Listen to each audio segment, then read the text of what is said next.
audio at all.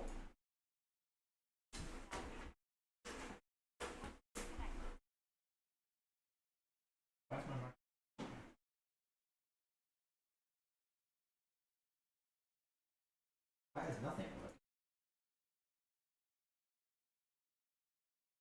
About once a year, I do. Actually, you can hear my audio, but it can't pick up my microphone. What the fuck's going on? Sorry for the amazing tech issues, but nobody can fucking hear me, so who the fuck am I talking to? What the fuck's going on? Okay, so OBS is hearing me now, but I still can't hear myself, so I'm talking crazy. At least you guys can hear me. I can't hear myself, which is just weird, because I usually use that to gauge whether my microphone's working. I don't know what's happened, though, because it definitely wasn't working before, because I couldn't see it in OBS. Like, OBS is actually giving me a little green bar now, saying, like, hey, I'm getting audio, and we're working with it, so let's just quickly restart my voice meter banana thing, and then hopefully I will be able to hear myself. Alright, sweet. Alright, I can hear myself now, so... I don't know what happened there. I started it up and nothing was working. So I've unplugged my microphone at both ends, and I guess when I unplugged it at the microphone end and not my computer end, it made a difference. So anyway, not really mattered, because I'm currently compiling Belly into my game. Probably again should have done this long before the stream started, but I was actually in the midst of updating it on the Git, because the official Belly Git is actually reviewing and so implementing things. So he's got a bunch of notes about stuff, like most of it's just like update documentation stuff, but some of it's like there's things like he wants to remove undefined as an actual option, and I personally don't think that's a good idea because of how Belly's phone's ringing. Potential spam. Because of how Belly's set up, and it's trying to mirror CSS. Or I think removing undefined will add more confusion unless he wants to add a VS Code extension that actually adds all that syntax highlighting. Undefined being an actual valid option that you can choose, in my opinion, is a good thing, especially if it can be accurately represented, because they Bevy said when they removed undefined, just replace it with pixels width 0 or pixel 0, and it has the same effect in terms of like how undefined was treated versus how it's going to be treated now. So leaving undefined is, in my opinion, fine, as long as you could maybe embed a warning, but I think outright removing it would be a bad idea because of the fact that the examples, when you run them, they don't work if the parser fails, which means if you've got one typo in your entire Belly file, or not your Belly file, the ESS file, it just doesn't work, which is fine. But it's just that a small thing of like changing it, you should make it a deprecated change, not a breaking change. Like, don't make it so people have to go remove it. Just make it ignored or treat it as 0. I needed like another line of code from somewhere. Not new. Is it new? Yeah. I need this magic file. This is the most magical files. And again, I managed to put it inside a folder. Move that out there. So this just is like a file that I recommend for anyone who's using Belly. Should really be taking notes on this stuff when I make videos.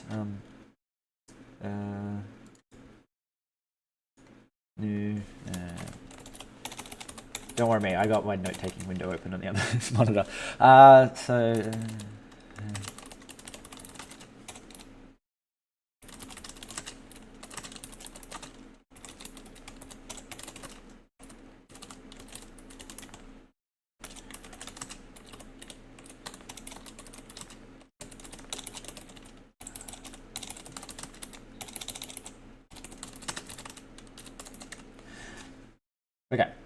just taking a note saying like, I want to do things like shorts and have little things like this, like Bevy's including this in the TOML, the opt level 3. Like I want to do like little shorts and be like, oh, here's something you don't know, and just have it like be a little short that's like include this and your Bevy project will be great. And you know, when using belly, don't forget to include this so that your ESS gets syntax highlighting. You know, why is it not got syntax highlighting? Surely, no, still not working. Did I name it wrong? It is ESS, yeah. Maybe it's because the Rust analyzer is running and that's consuming all the bandwidth.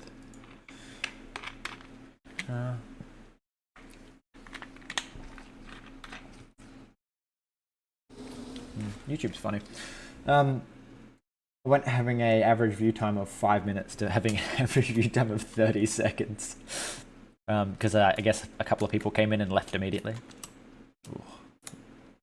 Yeah, so I did this off camera, I believe, because I don't think I was working on it last stream. But the world generation now generates internally because it doesn't store the chunks in the ECS anymore. It stores them in a resource. I don't think I can see the resource, but it now generates so technically this chunk has been generated. It's just not being rendered, which means that things like the water will now not have a face here when originally they had a face there, but you can see this little faces. That indicates if I move over there, there will be a block there. I know because like it's generated the chunk and then it's not rendering the chunk until I get close. And the idea is that every time you request a chunk to be rendered, it will generate the 6 cardinal chunks so that it can know things like that the water continues. Otherwise, what ends up happening is you'll end up with this nice clear water generated under here. All this would be nicely generated until you hit the edge of a generation chunk. And so when it's finished generating, so when you generate the spawning 5x5 chunks, it beautifully generated. But as soon as you started moving out of the generated 5x5, you started getting barriers in your water because the water would check the next chunk to see if it should put a wall there. And if the chunk didn't exist, it would put a wall there. But if the chunk then generated and turned out it was water, it wouldn't regenerate the previous chunk. So instead, now it generates basically the render distance plus 1 chunks in order to always guarantee that each chunk will know what the next chunk has. I also should really remove things like it generates solid ass like these are just absolutely loaded. And I think the only way I can really cut down on this would be to well, I could increase the algorithm that that meshes them. So like at the moment it's just greedy meshing, like it literally just runs a straight line. Like the bottom's really obvious. It's just going, oh, you're full, you're full, you're full, and just keeps going until it's no longer full. But what I could do is check to see if it has no air whatsoever, and if that's the case, just generate a predefined collider that is just a box. Because in theory it can return any collider it likes. So I could optimize away, considering that I don't have caves at the moment, most chunks underground will be completely filled chunks. So it might be worth sacrificing a tiny bit of chunk generation time to check to see if the chunk is completely full. If the chunk is completely full, then just generate a square rather than this monstrosity. Because I think it still needs to be solid, just so that if you dig down to the chunk, it doesn't need to regenerate its collider. The other option is just to make it not generate a collider if it can't be reached, like if it's completely covered. But that's for another stream. This stream we're adding UI. So I think I don't know why this isn't working. Is this in the wrong spot? Is this like not where you put that folder? Like why? Oh, there we go. Yeah, so it must have just been because I was running something. It wasn't updating. So now I can be like size. Really looping background here. Undefined. No. Width. Is that width? No. Oh, apparently undefined's not a thing that CSS has. So maybe it is fine to remove it. Alright, what are we doing? So we're adding belly. So we're going to go menu. So that's going to be it's dot menu because it's class. Dot menu. We need to go back into here, go back into main, and go... Nope, don't do that. We need to go mod menu.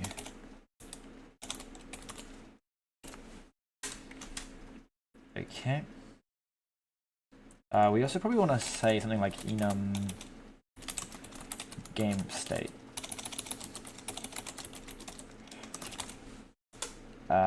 Menu and playing. Alright, so we're having a game state, menu and playing. I'm going to default to menu. Primarily because I want things like the player not to move around while they're typing in the menu. And I want, but I still want to be able to have chunk generation.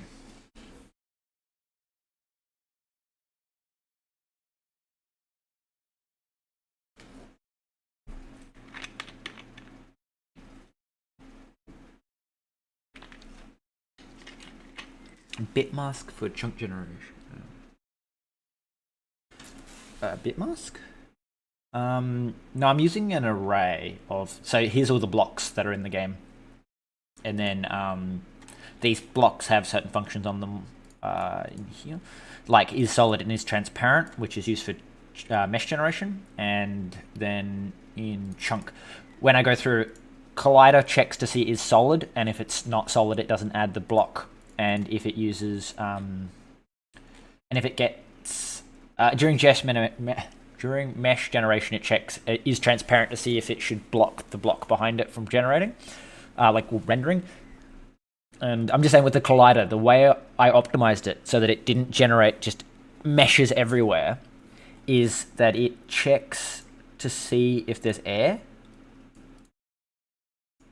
Which makes me wonder if I've probably done something wrong, because theoretically it shouldn't generate colliders for blocks that completely don't touch air, because it's only when it touches air that it starts, say, run, and then it just basically continues along. Even if the block above it is now solid, it'll continue along the run until it hits a air block in the line that it's doing the run for, because it means that you use 2 triangles to generate.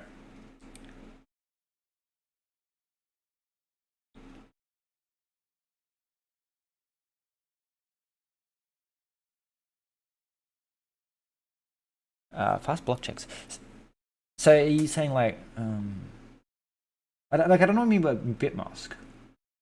Are you saying like all solid blocks have the top bit set so that you can quickly check that, or are you talking about something else? I'm just not quite sure what you would use a bit mask for. Like, yeah, when it comes down to it, Rust's fast enough, and because I do all my mesh generation and chunk generation and everything asynchronously, it means it doesn't really matter how slow it is. Because it just means that, like, as long as it's fast enough that the player can't get outside of the chunks that are being generated. I also need to add a priority queue to it so that it generates chunks closer to the player first, so that as you start running away, it doesn't start generating chunks behind you. So to debug, what is it? It's par equal, no, not par clone, par equal clone copy hash. And states. Yes, no, default. Yes, no, okay, cool. So we're going to go create menu, yep, menu. Then we're gonna go up here, we're gonna go add state. Game state, and add plugins menu, and we're going to say there's going to be something in there called menu plugin. Alright, then we got to go down to menu and we go plugin. Plugin menu plugin. I don't know why my VS Code is just being funky today. Use Bevy prelude. Okay, bring all that stuff in. So we need to have a spawn main menu, which takes in a command, and I guess nothing else. We'll just do that. Then we go. Cannot find in module menu. That's got to be because I didn't save this one, and so it won't look again. No, can't find module. Okay.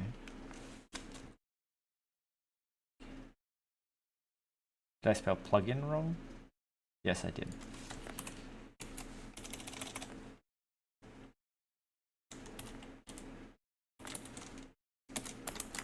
Plug in, not plug in. Okay. Cross-platform.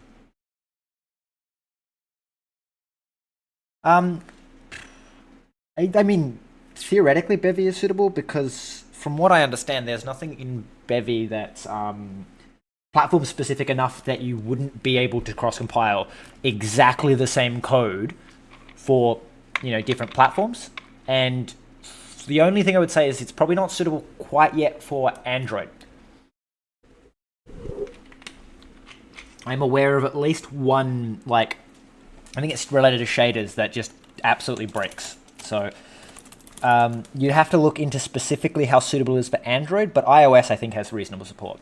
So it would be fine for cross-platform because you don't need to modify the code, like unlike certain other engines where you specifically have to, you know, not use this function, or, you know, time might work differently on Linux versus on. It's like, from what I understand, exactly the same code is used, which means as long as your crates compile across, Bevy will compile across. Add systems update. No, startup. On enter. Game state menu. Okay, and then we want to add system spawn startup menu.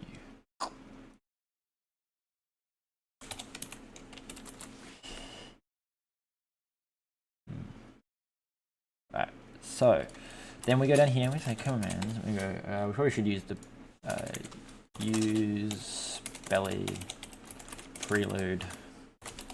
So then we go commands, add, and for anyone who hasn't seen it, this is the magic of belly, EML. And then we just go div, closing div. This div is going to have a class of menu, not capital, menu, and then it's just going to say button. Then we need a closing button. Closing button, a label, it's value equals play. Label needs to close itself. Label play. On press equals run.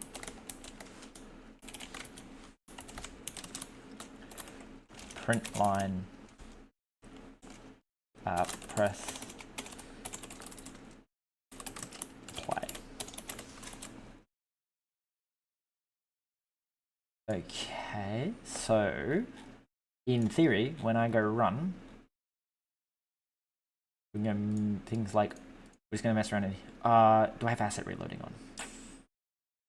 Should, because I think I've done something else. Set plugin, asset plugin.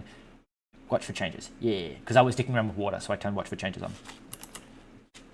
Hey, look, we have a play button. And then, magic, we're going to go, you have a width of 33%. Oh, that's not a percent sign.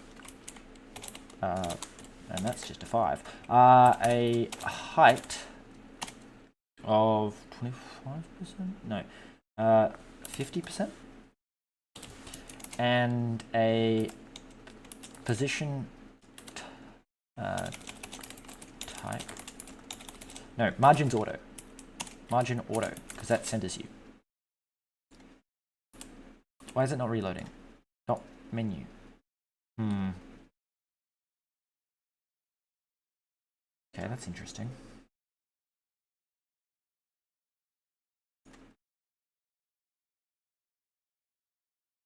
Oh, okay, so I'm obviously doing something wrong. Dot menu. Oh, I'm not loading the ESS file. That's what I'm doing wrong. Duh. So we need to go to menu here, and we need to go fn set up underscore belly. This needs access to commands, and then we say commands.add style sheet load, and we need to load the main.ess. Okay, then we go here, we go app.add underscore system update. No, not update. Startup.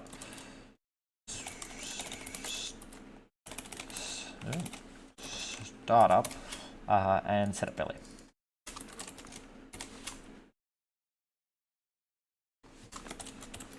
Alright, so that should fix it, because now it actually will read the style sheet in order to know what it wants to do. What am I doing? Waiting for compiling.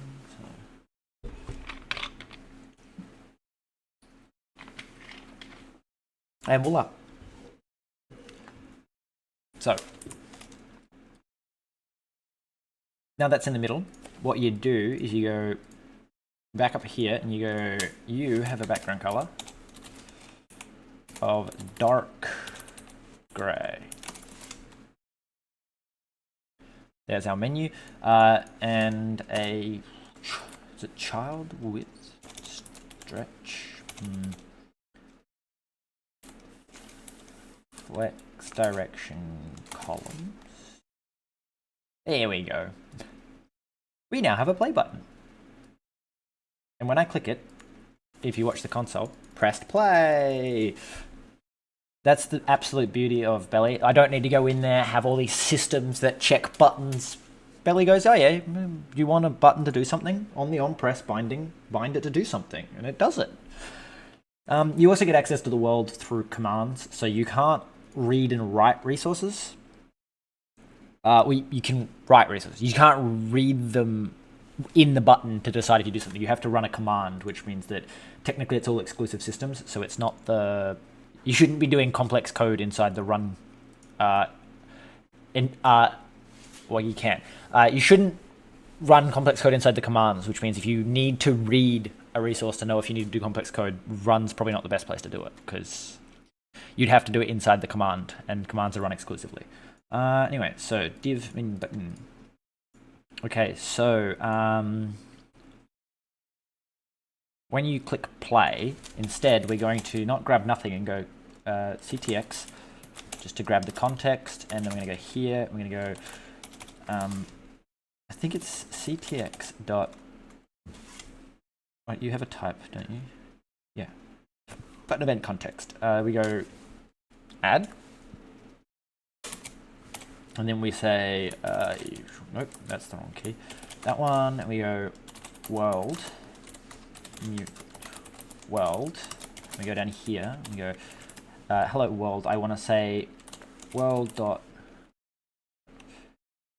resource mute, next state game state dot set game state playing. So when you hit play, the game state will change to playing. Okay.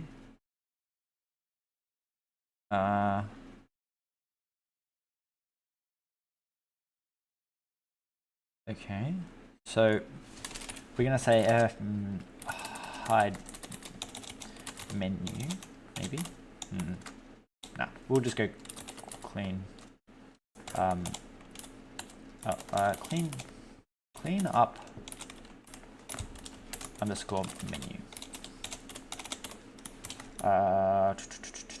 This is going to take in a element.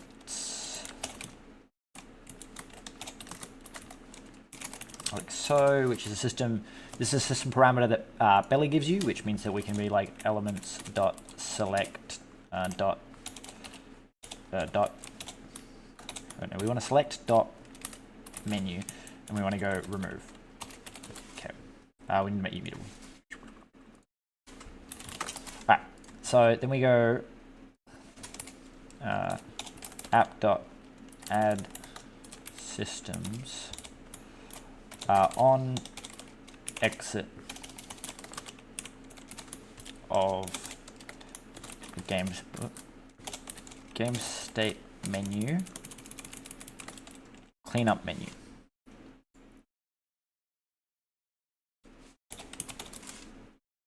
Didn't need the app bit. Yeah. Okay. So this little bit of magic. Should probably just do that. Okay. We do that as well. This means that when we exit the menu state, we also clean up the menu, which will just tell Belly to despawn the menu. And that should mean that when we click play, we enter the game state playing. Okay.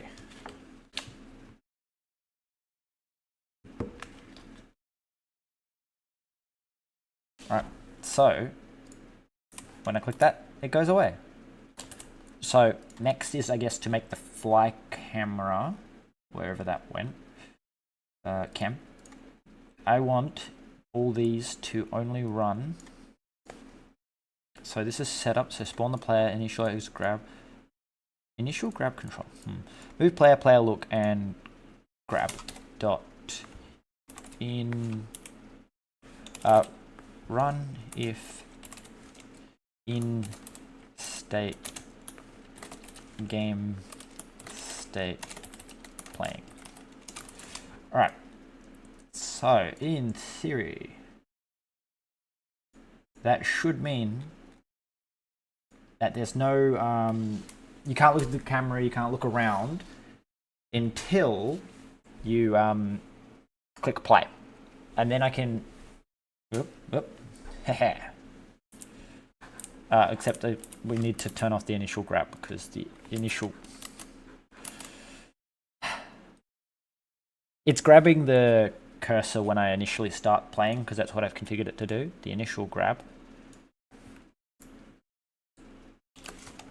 So what we can do is we can say setup player takes place at startup, but we add system to on enter game state playing, and then we say initial grab. So this will mean that we should have our mouse until we click play, then our mouse will be grabbed and we can play normally. The other option would also be to like toggle some of this stuff, like don't request new chunks to generate until after you click play, like so that these chunks don't get generated. But yeah, what you gonna do? Also, if you're wondering why these orange ones are here, it's because the to stop it from like constantly generating chunks, because it's expensive to generate chunks, it will generate the chunks only within your view distance, but will not unload the chunks until they get 5 chunks out of your view distance. It'll just hide them, which, because I've got debug rendering on, if I turn off repeat, so you can't see them, but they're still there. They've still got colliders, so if there were mobs in the game, they'd be standing on them. But they're just hidden so that they don't take rendering compute. And the idea is if I move far enough away, they'll unload. But while I'm moving away, it's generating chunks behind me, as you can see by it spitting shit into the console. Just generating lots of chunks. So if I like head all the way over here and turn it back on, you'll see that like they are on rendering, but they're only on rendering a few chunks further than the actual render distance. And it's just about not having the chunks constantly re-rendering themselves, or if you were like to say fly back and forth like this, see how like these chunks are redrawing, but they're not re-rendering because they were already rendered, and then in theory that goes out 5 chunks in every direction. But it's a bit interesting. But, because I didn't go far enough this way to have chunks that would unload. See, so it's just like a buffer. Though it appears that as you move in a certain direction, it'll because of how the distance is calculated, do funny stuff. But we'll ignore that for now. What do we want to next? We want to go back to our menu, and we want to go.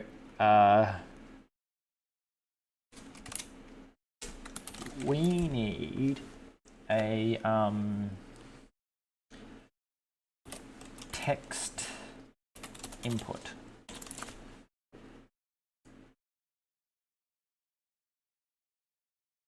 I am curious if the text input, I'll have to look into Belly internally to see how the text input, because I wish you could set like default text for the text input.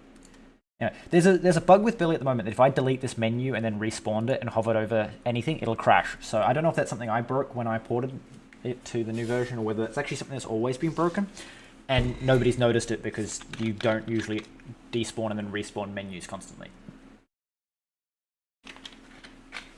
But I found it in the stream the other day, and it was immensely annoying. But anyway, another beauty of Belly, well, outside of it not telling the editor not to capture my E, is that I can type away. So, first off, we will probably want to do something like, in here, we want to go like, text input. I think it's text input, and then we say width 100%. No? Is it not text input? Is it text input? No? Interesting. It is hot reloading, I'm sure. Like if I said, I'm pretty sure I already tested that. 0. Yeah, so it's definitely auto reloading. So if we go back to Belly, we'll track down what it's called. So in prelude, widgets input text, text input text.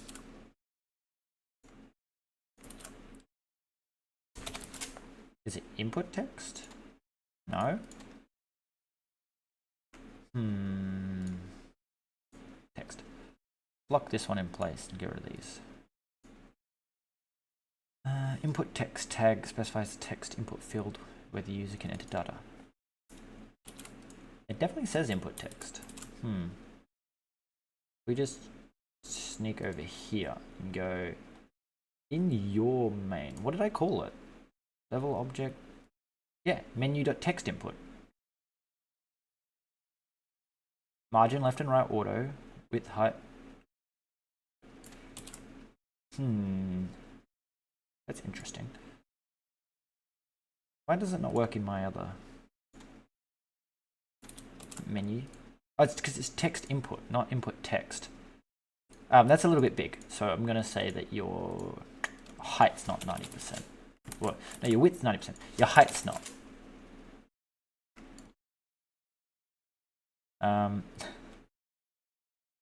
Because of how Belly works, if you set something greater than a specific, like if you make something bigger and then tell it not to have a fixed size, it will stay bigger because Belly won't override it back to its default size. So we're going to go here and we're going to go like, hello. Hello. So play. All right.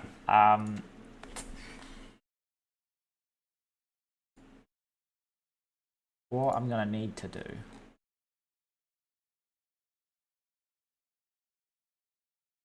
is, for one thing, do you have an on, like, So it's not you, it's the widget, which is its own separate thing, which is a little bit weird. So style, input style, string, text, input value. So you can only set the value, but like it's got no signals, so you can't say like on change or on submit by the looks of things. Position. The other thing is the cursor here, the span cursor, should not have a height equal to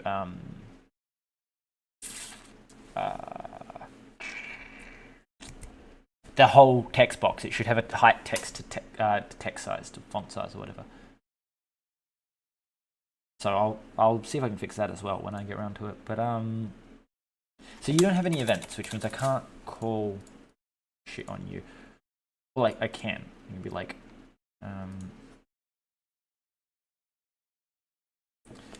I can be like, you have an ID equal to seed. And then I can be down here and be like fn change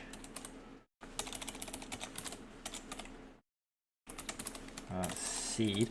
And this will take a query for a text input with seed. And they're going to go with this as a struct. No, yeah, struct seed. Set. Input. Oh, let's call it seed input. We'll just go hello seed input. Thank you. I can also query for it, but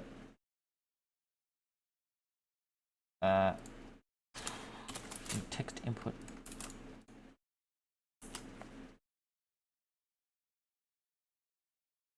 Seed.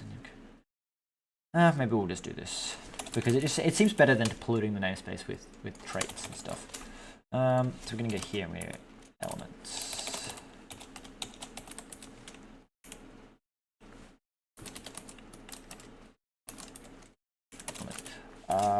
So annoyingly, this needs to always be mutable because even if you don't actually mutate anything, it still grabs it mutably. Elements dot query. No, dot select. Dot. No, it's not dot. It's hash seed. Okay, and then select returns a selected entities. So we're going to say for entity in selected entities. Does that work? No. Do I have to go like dot entities then? Entities. Okay, so that should go through every entity, and then we can be like if let sum. This must be like if let okay. Input, and that equals query dot get entity.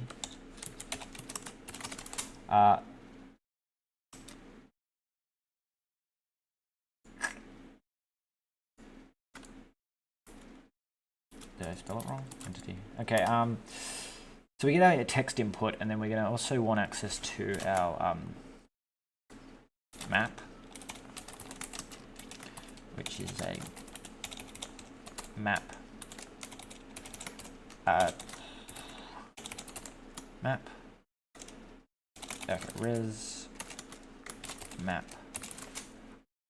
All right. Then we should be able to go like map dot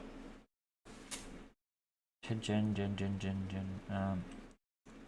Let's add set seed,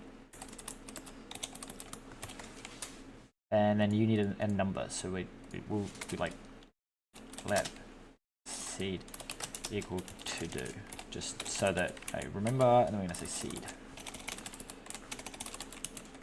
All right, so we're gonna go map. We're gonna say hello. Yes, you have. Wherever I implement you, where do I implement you? You.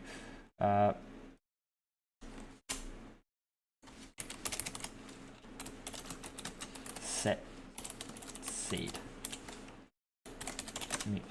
This takes in self and a seed, which is a U64, and then it says like let core equals can't type today. Self dot zero dot right dot unwrap. Okay, so we've got and then we say like this. Then we say core dot world descriptor dot set seed, and then we'll pass in seed, and then we need to track down world descriptor and implement that functionality. Okay, so pub and set seed, which will take in a mutable reference to self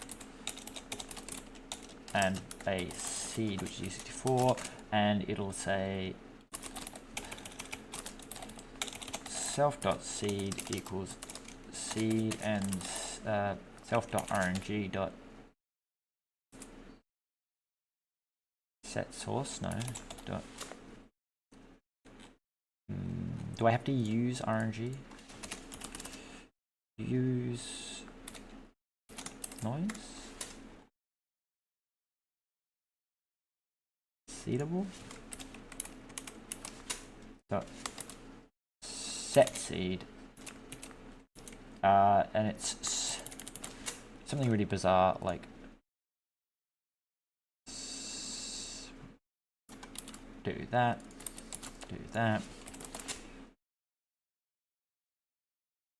So setting the seed will return self. So self.rng equals rng.setSeed. Cannot move behind a middle reference. Okay.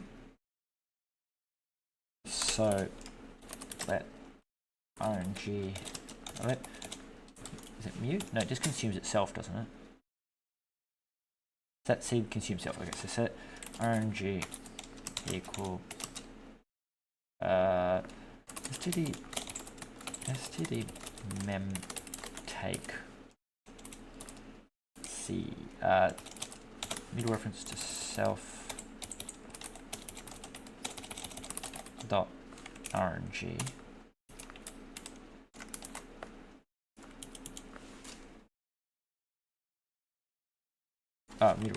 mutable reference to self.rng, and then self.rng equals rng.setSeed.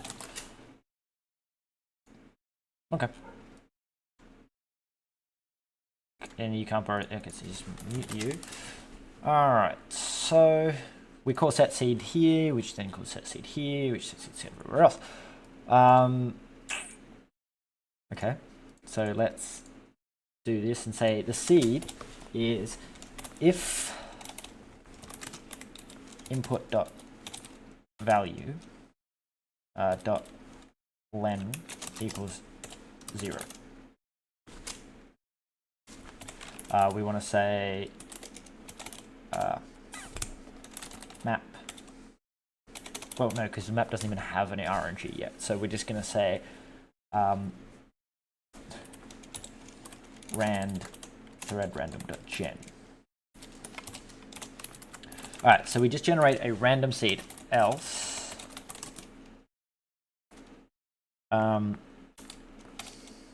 else do this, and then we say match input dot value dot parse, and on an OK we want to do this, else on an error we want to take in, we don't care what the error is, we just want to do this, and then on OK we want to say yes. Okay, yes, and then we're going to return yes, and then on this we're going to say, do I have a parser anywhere? No, maybe. Bevy utils hash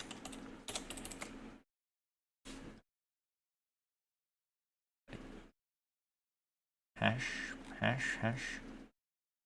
a hasher in here.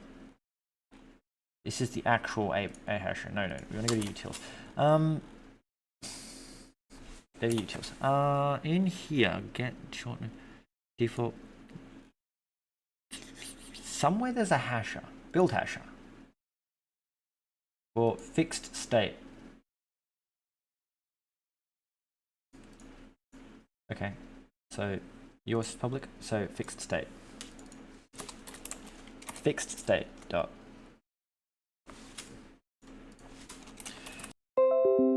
And I gain connection back. Thank you, Starlink, for, you know, just not not doing the right thing. So use hash. Then we say input dot value dot hash. Okay. We need to use we should just include the other two things in here. Okay, so we have this, we want hash, and we want hasher. Alright, so we want a hash, and you move a reference to the hasher, and then we return hasher.finish. Okay, and that should lock all the rest of the states in. Oh, except you. Okay. No method named gen. So you need to use rand RNG. Yes. Yes. Okay. So when we call change seed, we say, hey, if nothing's entered the value, generate a random seed. If the value is empty, generate a random seed. If the value isn't empty, try and pass it into a number so that if you type a string value of a seed, it will use that.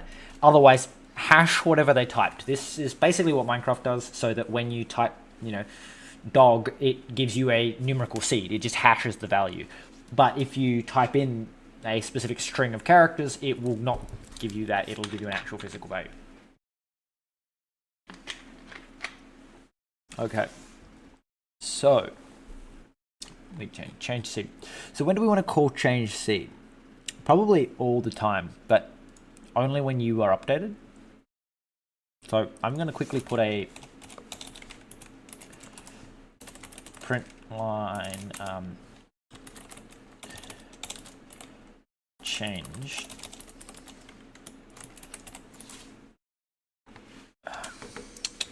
We could also only run when you press enter. No, because I want you to be able to click away. So I'm sure there's a way to make it run on loss of focus or something.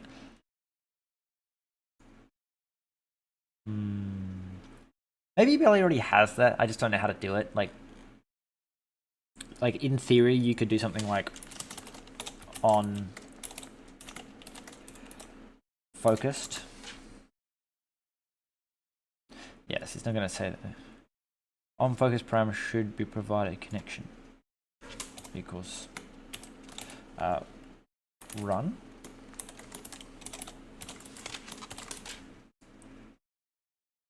What do you mean expected pipe?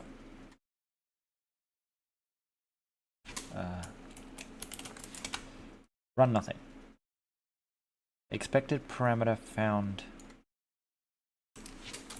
Print line.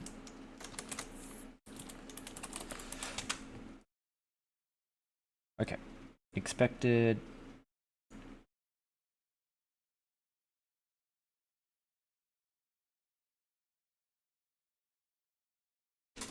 No? Maybe? No? Interesting. Wait, is it because I need to underscore this because you always get in something? No. No method. Yeah, so it's got no signal for on focus. Okay. Be nice if it had like on submit, but I don't know Belly well enough to implement that, so we'll just leave it like this. So again, we'll pop back into the text thing and go. So this is the widget itself, and then somewhere in here is almost certainly going to be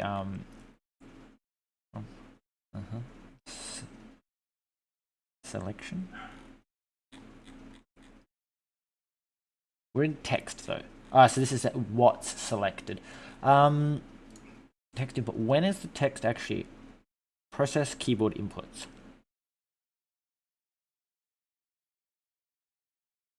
Or contains changed elements. Changed elements does not contain. Changed element. Return. Text get mute text.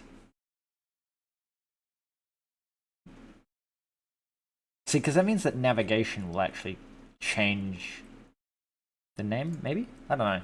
It does a lot of fancy stuff. Let's just whack it in the in update. Add system on no, update, and this is going to be change seed, and then we're going to go run if in state game state menu, because what we don't want is it constantly changing the seed when the game is running. that would result in some wonky ass worlds. Anyway, what I'm going to do now is I'm going to say run, and then I just want to see that, so in theory the world should become disjointed because it should generate a bunch of chunks. Then I should be able to change the seed. So, and even just looking at that, it appears that in fact, yes, the seed did change partial way through the the chunk generation. So it's generated some awesome looking terrain, but it shouldn't have done this because this is just the byproduct of it changing seeds arbitrarily in the middle of execution. So what we want to do then is be like it's world mod. Then we want to go, is there a world plugin? No, maybe. So there's a world descriptor. I don't think there's a world plugin. That's why these are public. We should probably just make a world plugin. Plugin. World plugin. World plugin. We're gonna like app add systems to update. And then we're gonna go, yes, hello, systems, and I want gen start chunks, gen view chunks dot run if in state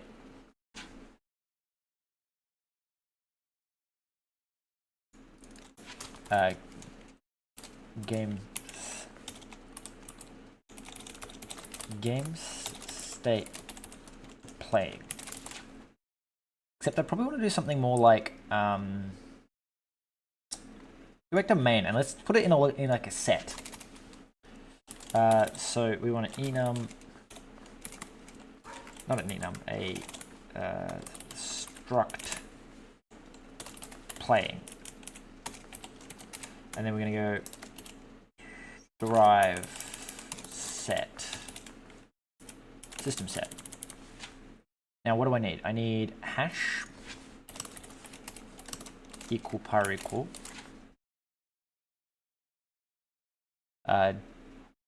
debug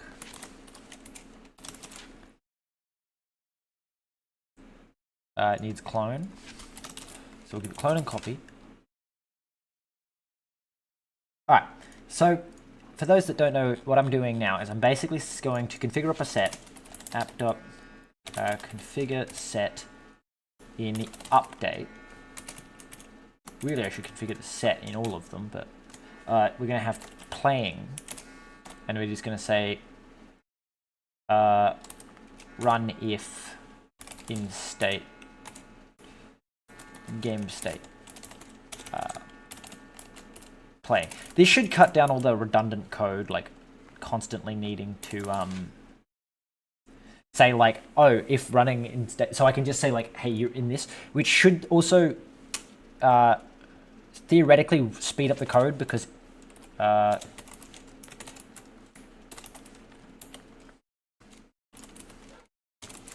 it only needs to check the set should run once, and therefore I don't have to constantly check like on every system whether it should run. It's like, hey, you in this set? Yeah, you're in this set. You run. All right. So we gen our view, and then we're also going to say app.add system on enter game state playing, and then we need to be like gen view gen start chunks. Okay.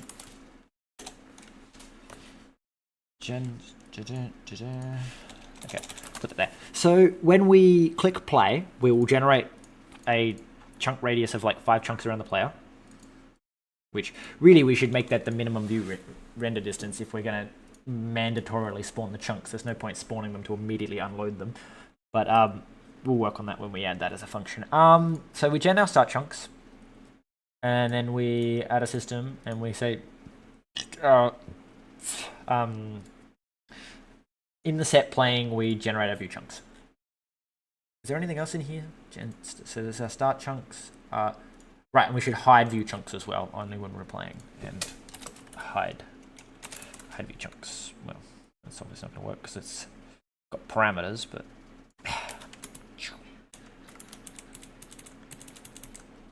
a lot of parameters apparently.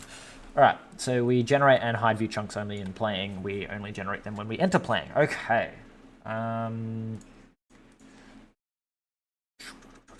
No. Okay, so then we want to go, what is the world under? It must be under main. So we need to go like, we'll add some plugins. We'll just mix it with this. We're going to say world plugin, and then we're going to say gen start chunks. Okay, so insert resource world descriptor. It also needs to be popped into the world, and here insert resource world descriptor. Okay, and then, well, that doesn't need to then be declared as world descriptor.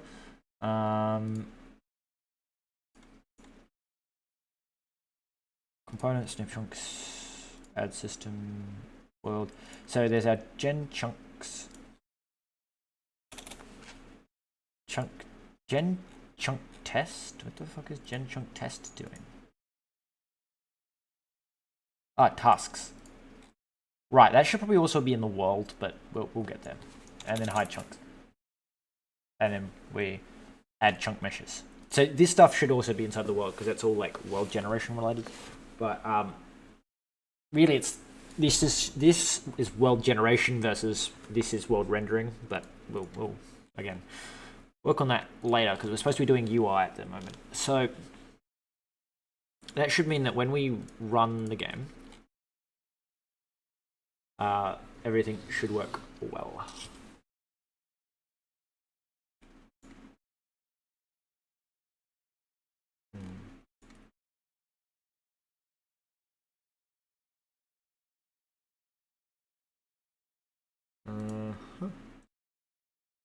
Alright, so it's constantly saying it's changed, so that's not good. Well, it is because it means that that's how your random numbers work. It's just constantly generating new ones. But if I say like A and then click play. Whoa, that was laggy.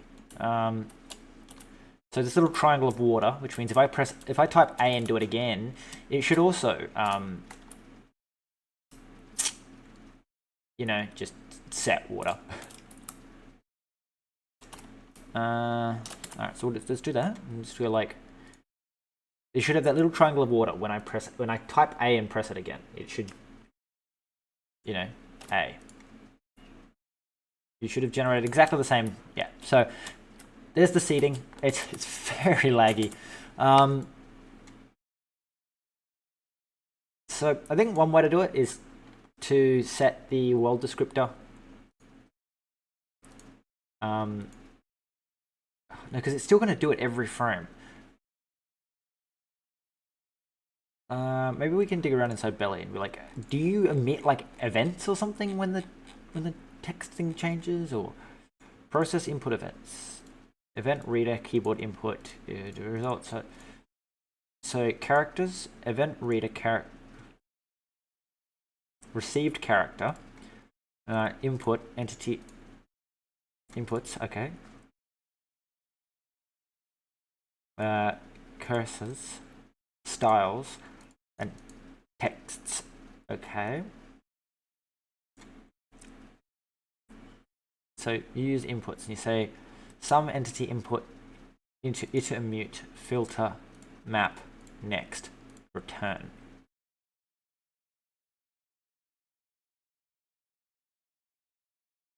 Okay. E.focus. Do you ever set something though? Elements. Changed elements. Dot contains. Okay. So it's saying if changed elements doesn't contain anything. So maybe I have to do that. So we need this and changed element. Maybe that'll work. So we set a random C to begin with. I was just trying to think if that's going to cause problems with the fact that I generate a random seed. Nope, it's still running every fucking frame. Does it still work? Yes, okay. So it still works. It's just I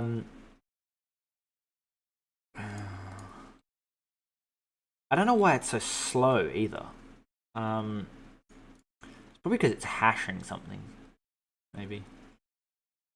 So the element changes every frame. So that's not the solution.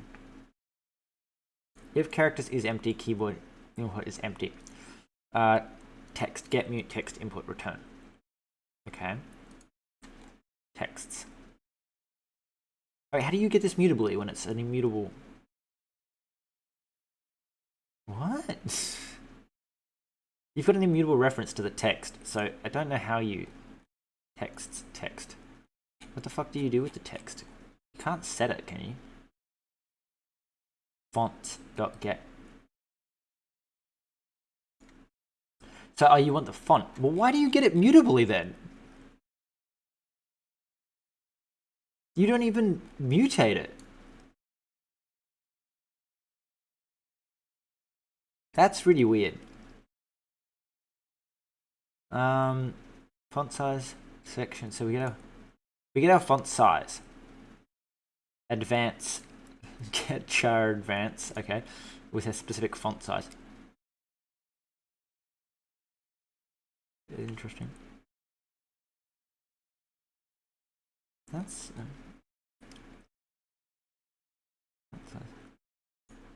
because we need the font for the font advancing. Huh. Yeah, I don't know why it gets the text mutably. I wonder if it was because originally he was doing something like he because the only reason it's not complaining that it's mutable, like in any of my code that I've seen, is because he actually calls get mute, but he never needs it mutably.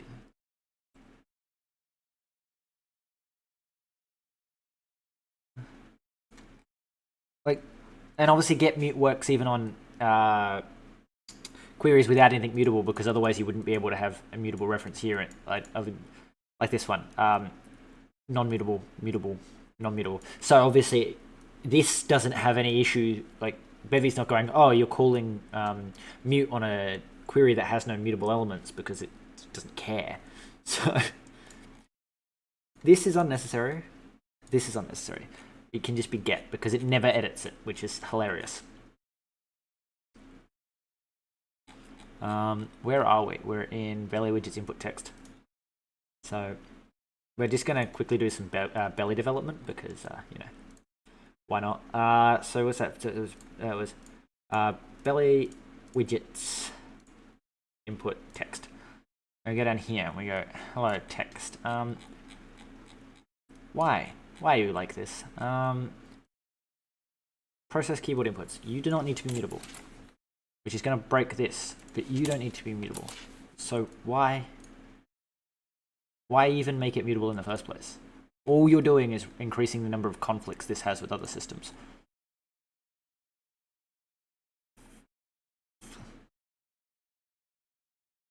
Alright.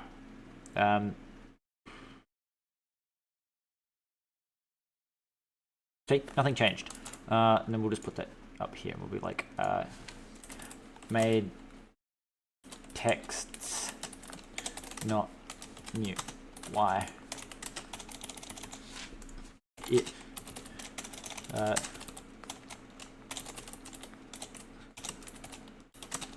need to be mute. Push that as part of our changes. Alright. What was I doing? I got sidetracked because I gotta fix these bugs in Belly when I find them. Or it's not even a bug, but these things in Belly, because otherwise I'll forget to do them later. And then, you know, I like to contribute back to the communities that are amazing, like Belly. What are we doing? So,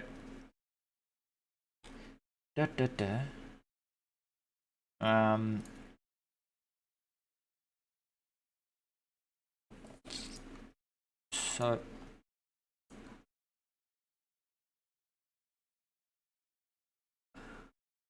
Yeah, I don't get how to make this not. So that's why we were in text. That's why I forgot what we were in here for. So get char advance just does weird scaling stuff, so that's not going to help. So the issue is that you call inputs iter mute.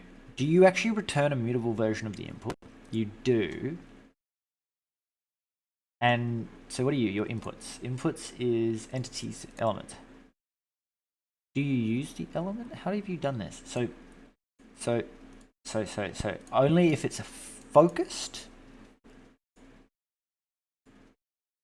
filter, focused, map, next. Okay.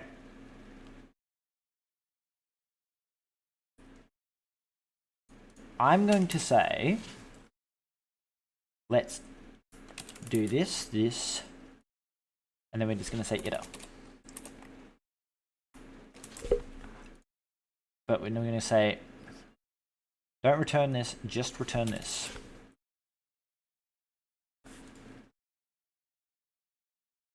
Don't even do that. Do this, do this, do this, this. Does that compile time? No. So you return there, and hopefully this calling iter doesn't do this, which means that you become get underscore mute entity. Yeah. And then we just say this and go, hello, do you have any issues? So.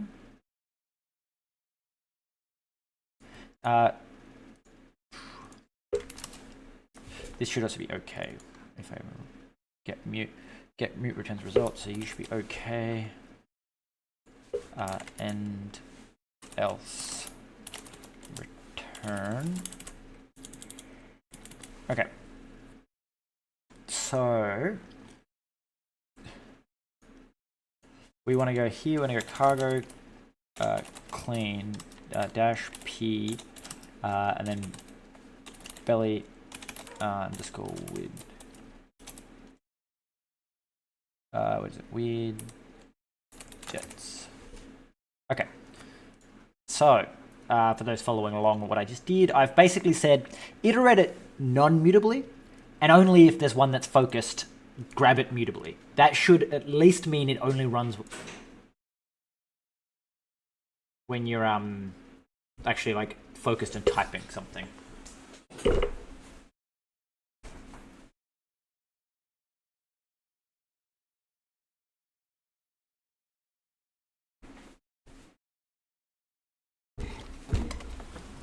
Nope, it's still calling every single goddamn frame.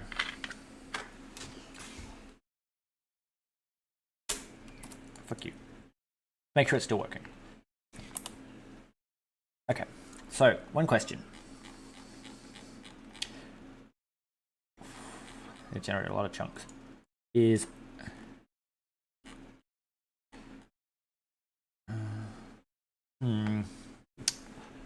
okay. So does that imply it must be focused? Okay, yeah. So you don't need this anymore. So we call focused. That's interesting. So when we call it on new as read only, self-destruct. So that shouldn't have called mute on you. So I guess what I'll do is I'll just go like print line, because this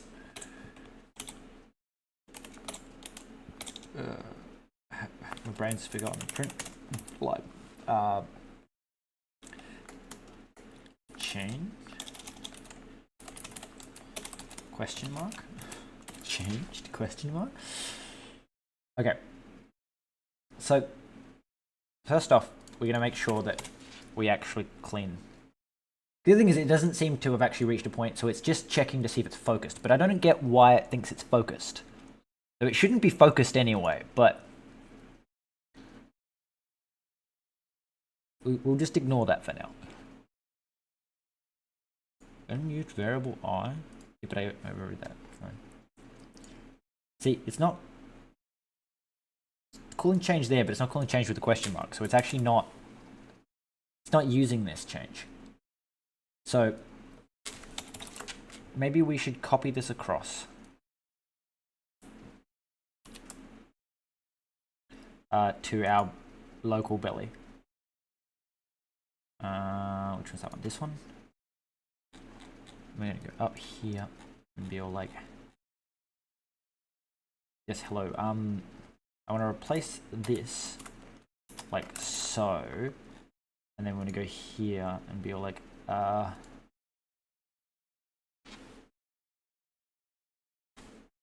make text only changed if it is changed? Question mark.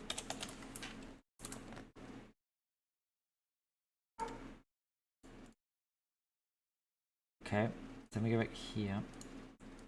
It's probably the worst place to do it because I'm doing it on like the branch that's actually getting actively merged. If he comes and reviews it right now, it's going to be like, why are you doing this? This is not something you do on like a migration branch. I'm just trying to make it work. So we need to be like cargo update. Maybe I should repoint this one to the path and not the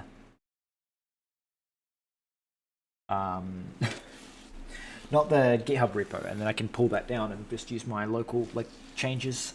Anyway, the hell? Shit's updated. Okay. Let's go back to main. Let's go run.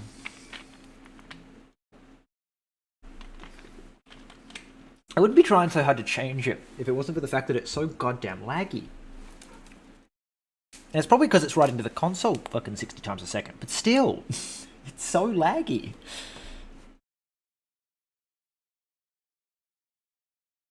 Great, now everything's going to recompile. Alright, sorry to everyone, I'm just going to run an ad or two while I quickly go in and change it from using the Git repo to using my local repo. So I'm going to also turn my screen off just so you don't look through my whole file system while I do this.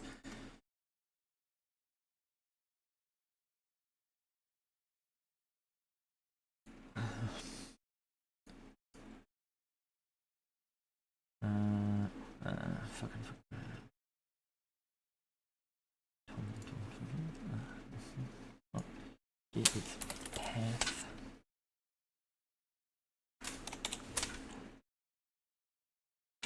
Dot slash. What am I doing? So we are in.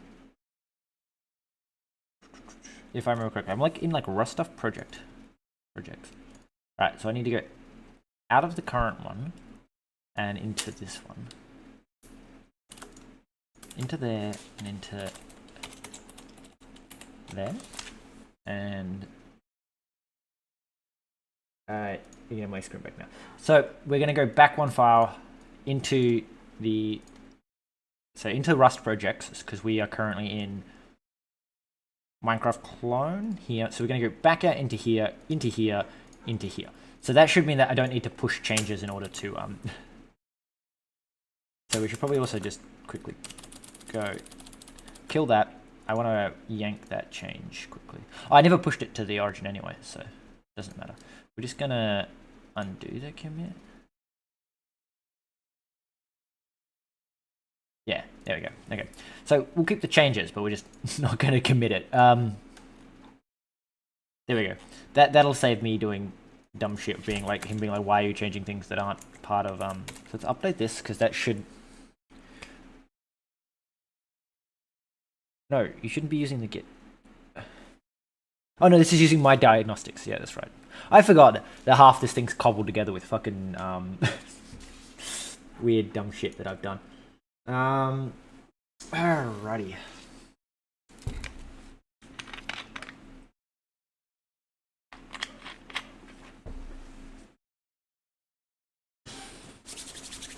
Alright.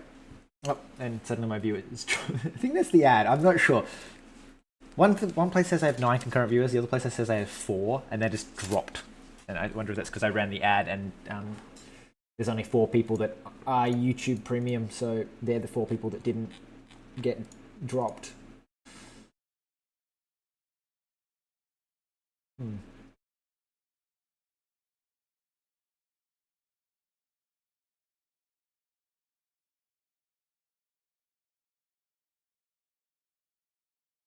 Huh.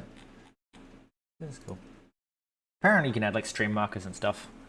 I'm just looking at the buttons that I have access to. So then we want to go here and run. No run. Oh, because it's. I kind of wish Rust Analyzer would use the target as its like build target, I guess is exactly the term. So that when you finished building your Rust Analyzer one that it's doing down here, you could just run it immediately. Instead, it has to compile a second time, because that's why it's taking so long. If I go cargo run and do that, see, it's going to wait for that, but it'll still need to compile because the Rust Analyzer's compiler is separate to the actual run compile. Anyway, I'm going to go to the toilet while this runs, so hopefully you guys have fun watching this compile. And I'm going to insert another ad because I think it's funny that stick ads in the video.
Okay. I'm glad more people stick around to watch an empty screen than to watch me code. Now there's 9 concurrent viewers. Well, I should do other things while I wait for this to run. One thing that people have been suggesting to me is to get mold, so I might look into that while this compiles.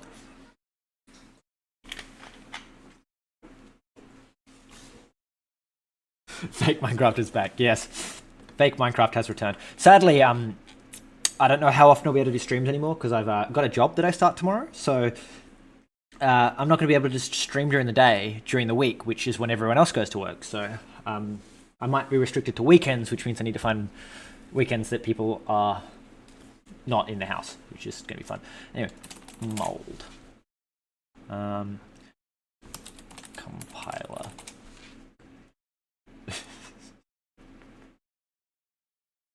Yeah, I'm looking forward to the job. It's as a machinist, so it's going to be interesting to be able to run lathes all day, but also like mildly terrifying because yeah, time to link mold. So how do I use mold?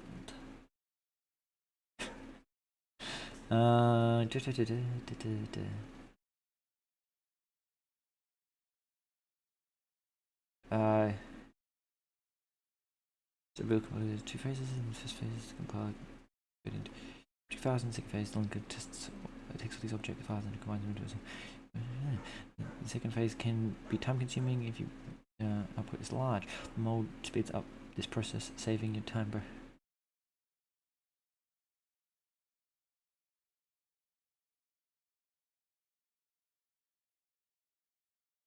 What?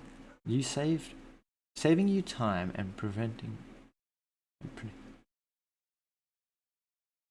Windows mold does not yet support Windows.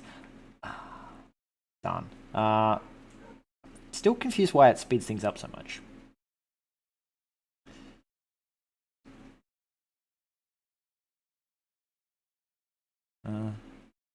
Installation. Binary packages. The following systems are currently available. Wikidata. So there's no Windows.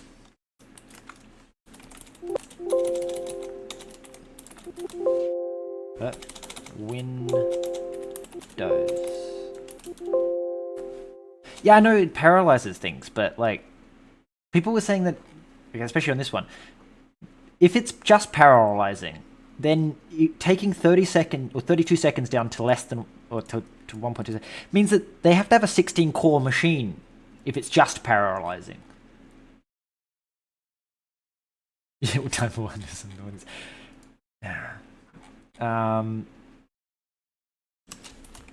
Let's just see. Windows. It's probably gonna. You'll probably issue.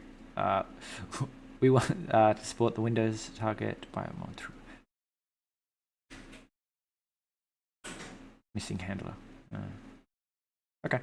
So apparently I can't use mold. I should probably swap to the other one that it's saying, the LLMV or whatever. Because I think I'm using like just the default one that comes, but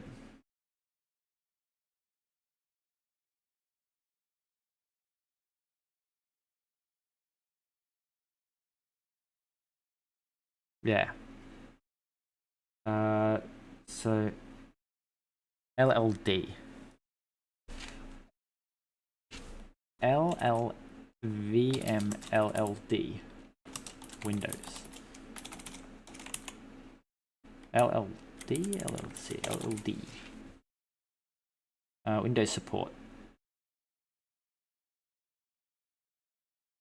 All command line operations that the linker supported version supports. Okay. I saw some mention of Windows. Let's do.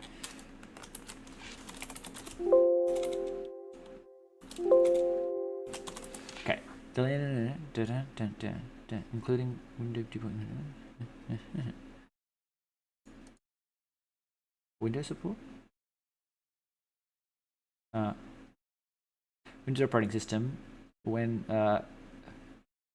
invoked as ll.exe.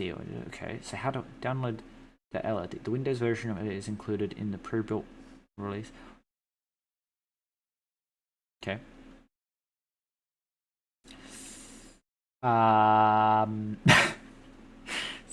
complicated quickly. What do I want? I want the LLMV LLD. This is documentation. Source pre-built binary. Okay, so available on the Git page. Okay, we're getting there.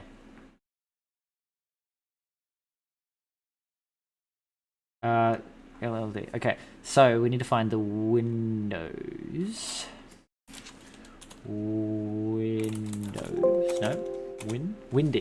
Windy Skirta. Okay, well, it's obviously not these ones because these are tarballs, so I can't use them. Win? No, so it's not windy, it's win. There's 5 of them apparently. So 1, 2, where's the 5th one? Darwin. Okay, so it's obviously not Darwin. So we want the Win64. Let's download that quickly. And then we'll just go back here and be like, hello, did you finish or did you crash? Like, what happened? This isn't the right project. It's this one. It's still not done. Come on. I think it's stuck on something.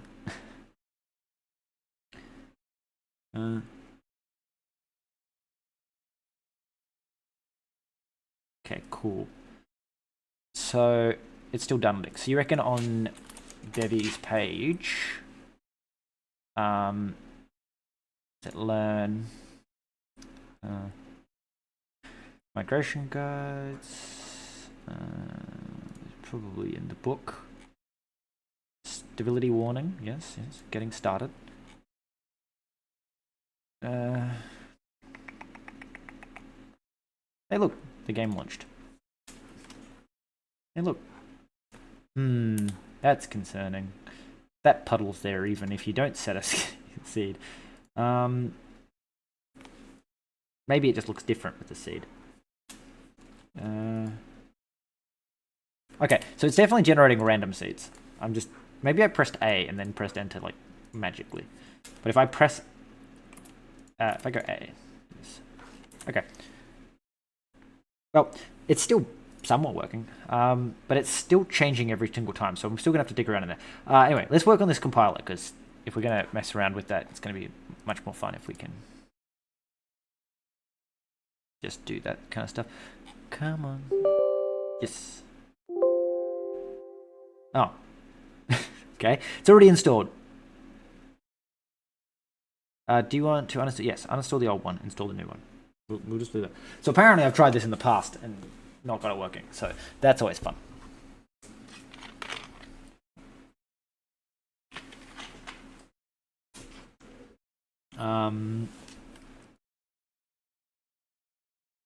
Setup.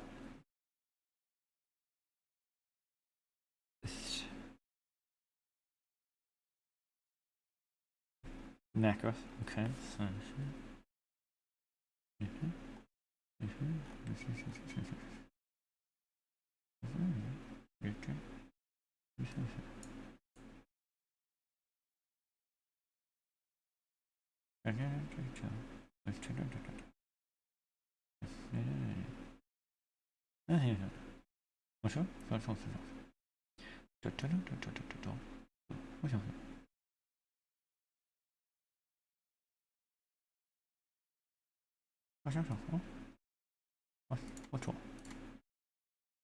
Just blindly trust the Bevy devs.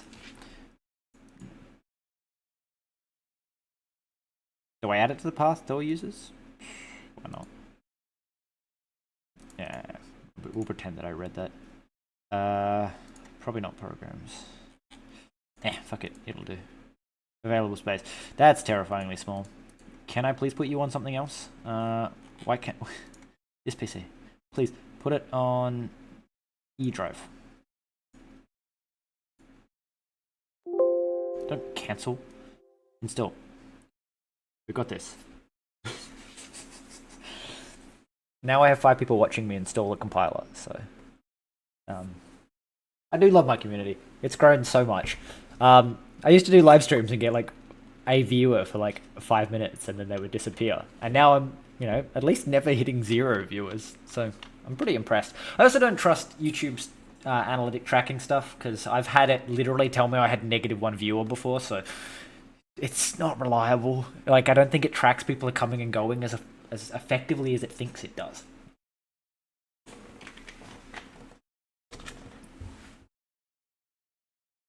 Alright. Well, while that's installing, let's go back to working on this, and we will quickly add another menu. So we're going to go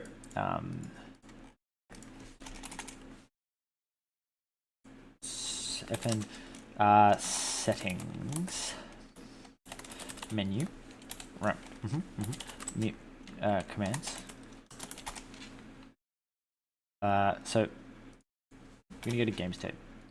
We're gonna go hello. This is well,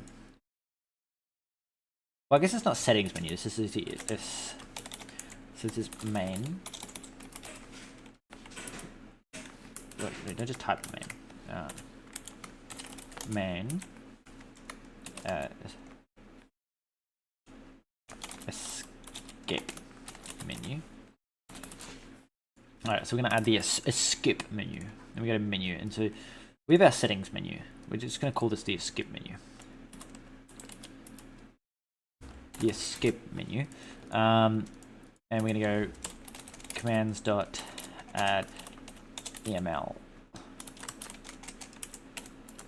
Okay, and then it's just going to be like div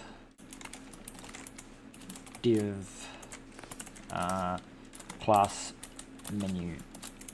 Okay, so we have our menu set up, our escape menu. So we need a close button. So at the bottom we're going to say button close.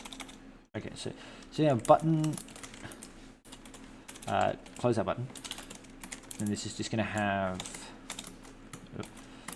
a label value equals close, and it's going to be like on press equals run ctx.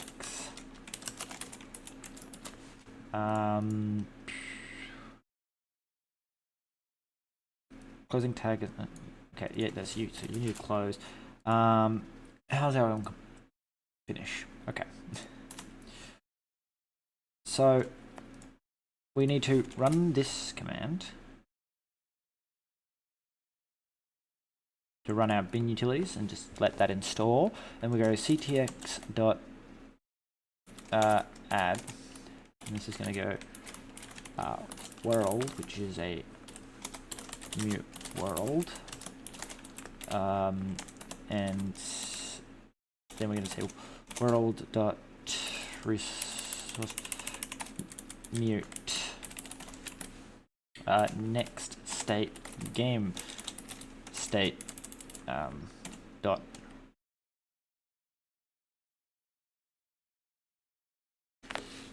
had you missed this stream? Probably because I literally put up the stream like it will be happening in 15 minutes or whatever, because I didn't know what time I would be able to stream, and I don't know what time the stream is going to end, so I didn't want to put up a thing like going, because I knew I could stream today, I just didn't know what time I'd be able to start, so I didn't want to say like I'm starting at 12 and then start at 9, or be like I'm starting at 9 and then did not start until 11. So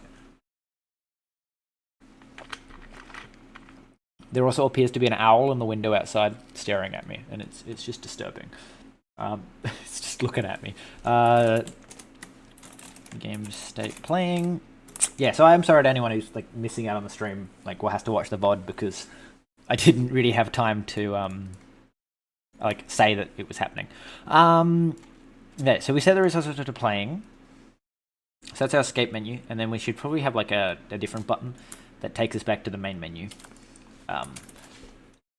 So on press. So this probably should go above close.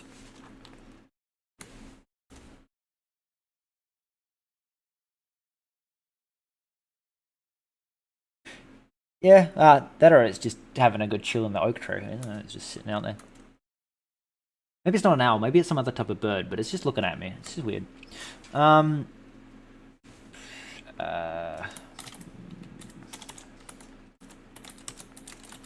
Main menu. Okay, so we click that, and now this will take us to main. Wait, what? How did I do that? Main menu. Okay, so we want to do that. So,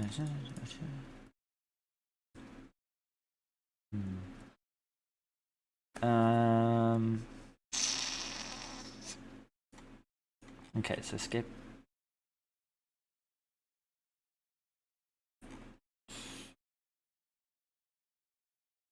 Now I have to go and try and work out that annoying thing I did last stream where I had to try and work out when exactly to put the cleanup menu system so that it doesn't clean up the menu as soon as it spawns.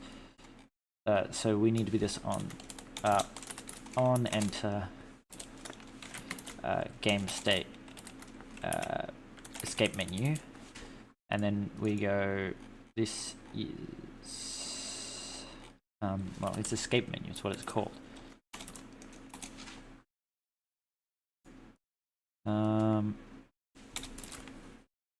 Okay, so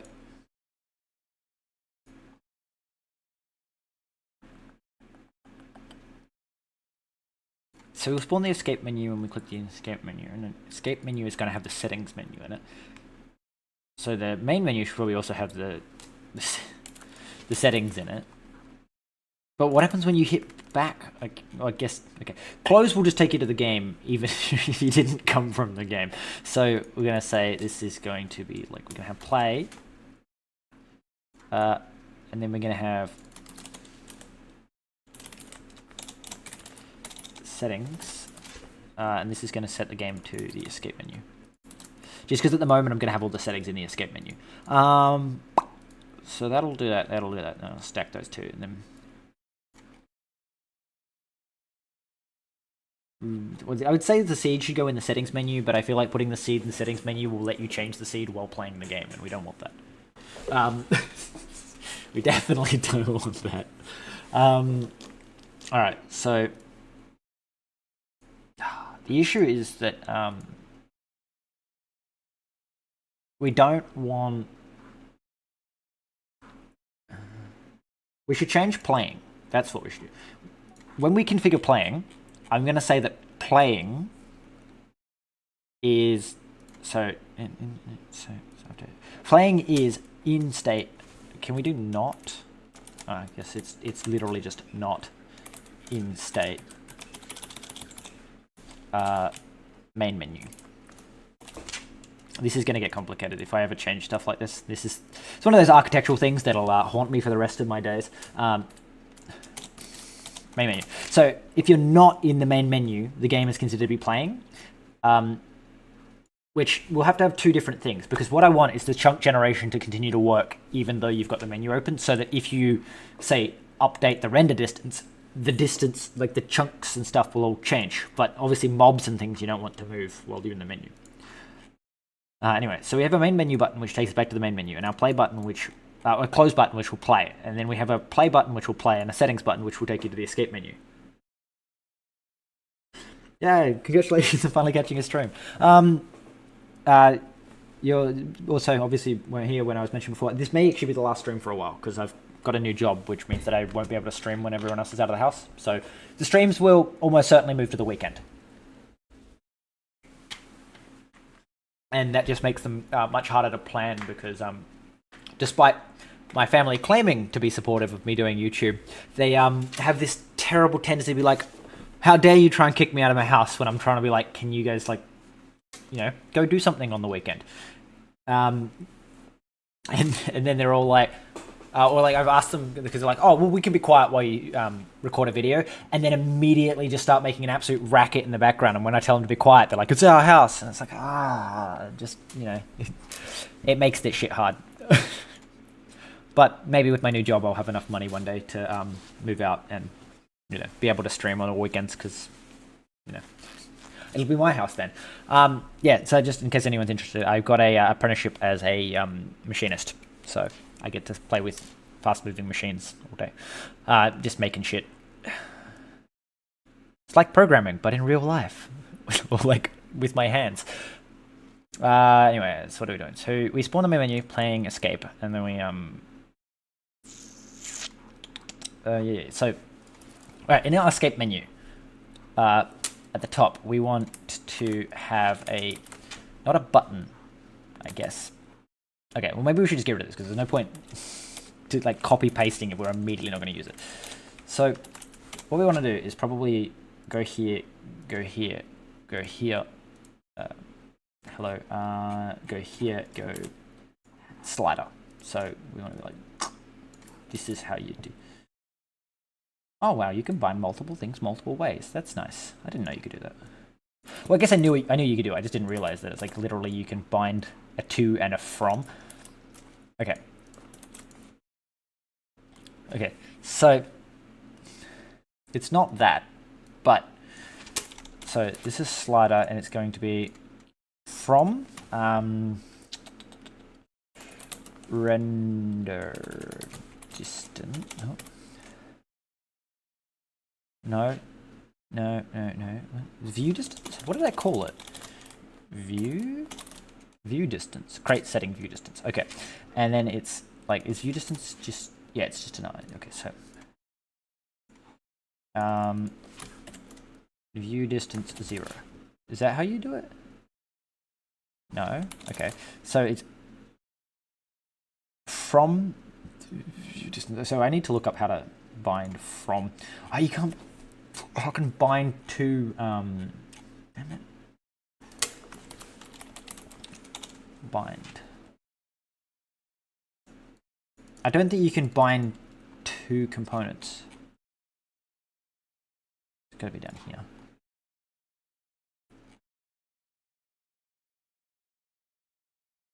Yeah. So from component from resource. So you go resource dot and then resources property. So I guess it doesn't need that bit. You just go.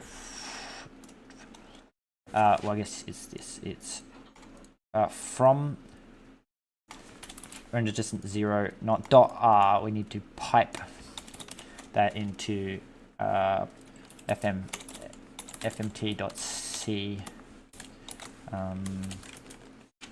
Is that how you do it? It's like through a formatter, and then you go. Wait, maybe not. What is value? What is the slider's value? Maybe I just literally bind the i32. Okay, does not implement to component.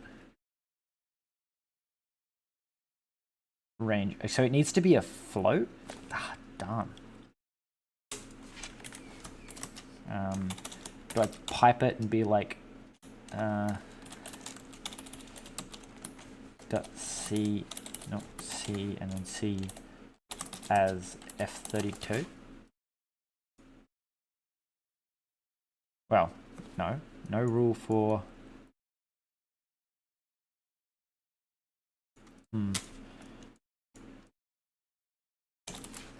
I don't know how to transform. Transformer method. Okay, so I can pipe it into the transformer. Could I make a like fn i32 to f32, which takes in an i32 in which is i32 and gives out an f32 and just says I as f32, and then can we just say hello, you take in the I to f32? Does that count as a transformer? Is it something I can do? No.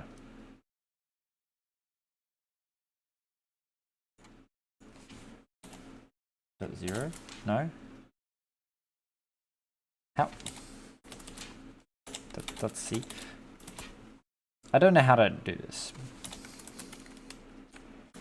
Do that. No. No rule expect.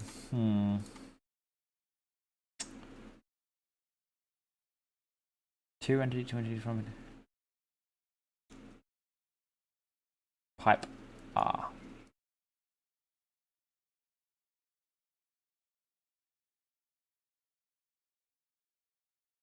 Pipe 0.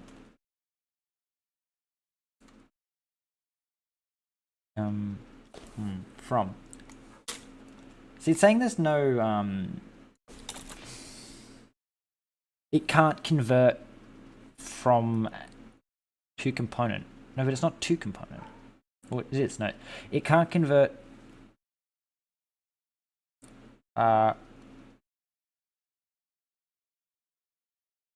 so first off, let's just disable this because it might.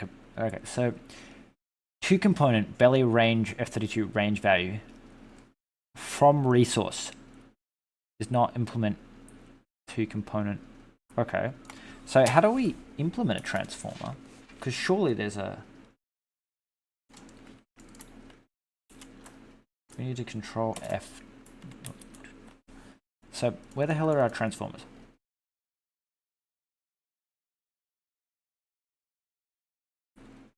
Okay, two bindings, get properties R as transformer? Okay, associated transformers. So background color color.r.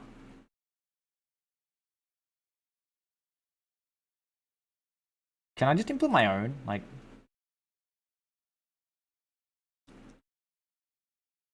I feel like if I said like struct I32 to F32, and then we want to go import belly build core transformers.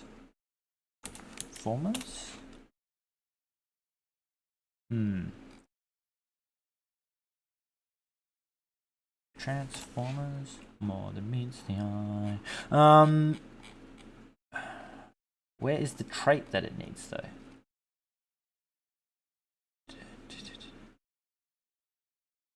No information. Yeah.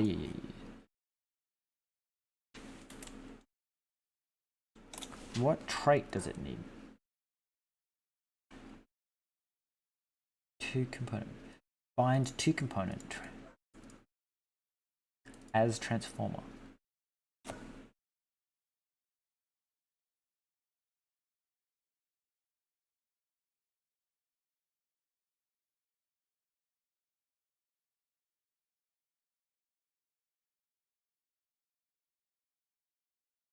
Apparently there's a list of transformers.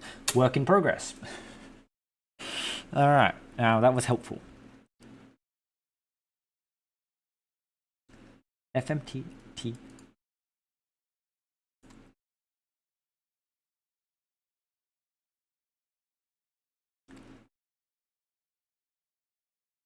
Okay, so how do I bind? Maybe I can literally just be like import I32 F32.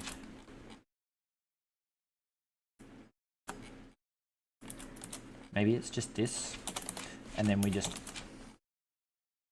say like I32 F32.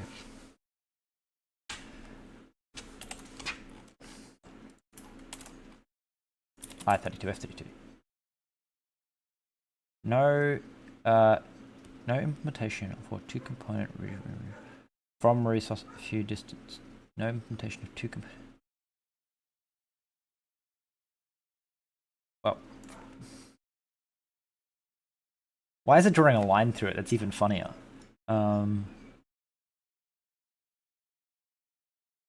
What's it need? It needs a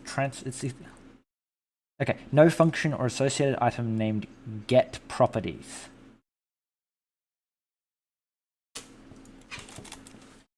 Import get properties. Okay, well it's at least from belly, so it's belly build get properties for I32. So we're gonna go like Whoop. Control S. Okay. So implement the missing field. So the type, which is the item. Okay. The fuck is this? Get properties. So you need to return a static self item. And what the hell is your item? Can your item be like an F? Is your item that takes an I32 and returns an F32? Is that what you want this to be? Oh, equals. Thank you. Okay. No functions. No associated function item named. Okay. Okay. So you're saying it's got no. Well, first off, it does exist now.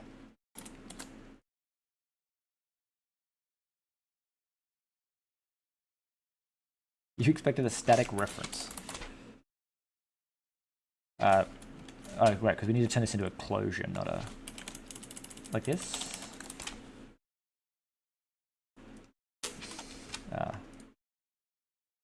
Like this.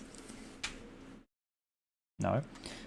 Expected found closure. Okay, well, first off, can I go like a reference to I32 F32 I32 F32 with no value given? Expected is found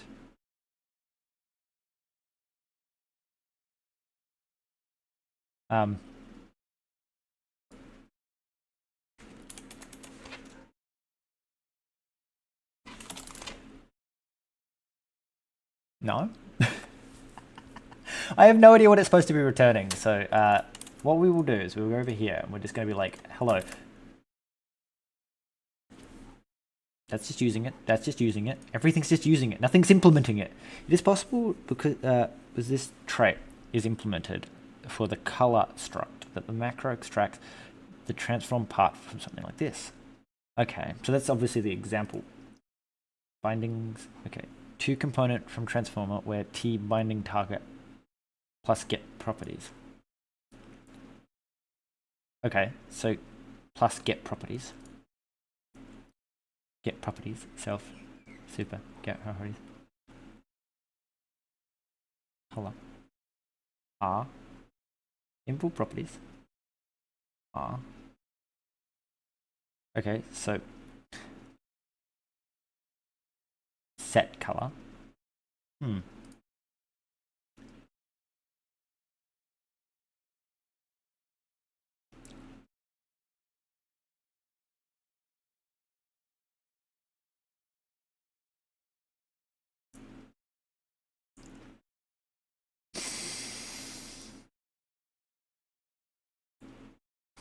As transformer.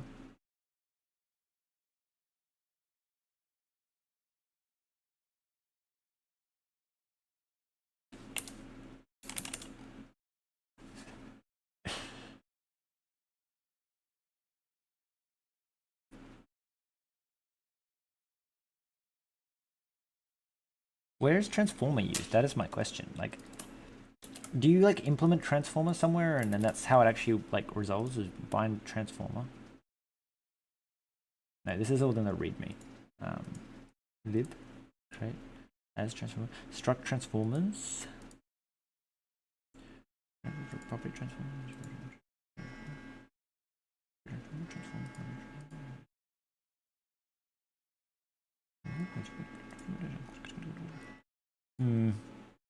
Yeah, no, I got no idea.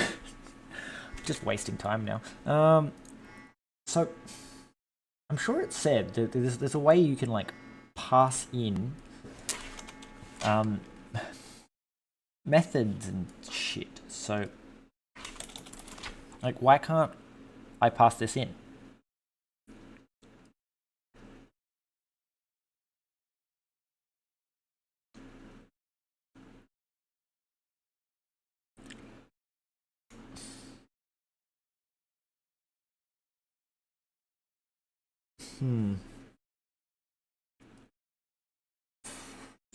Okay.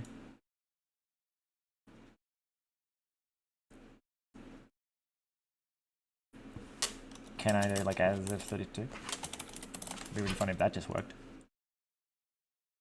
Nope.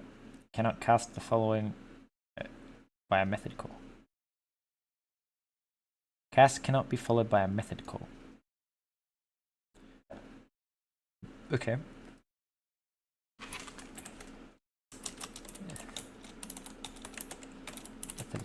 No, it's an F23. No, it's this.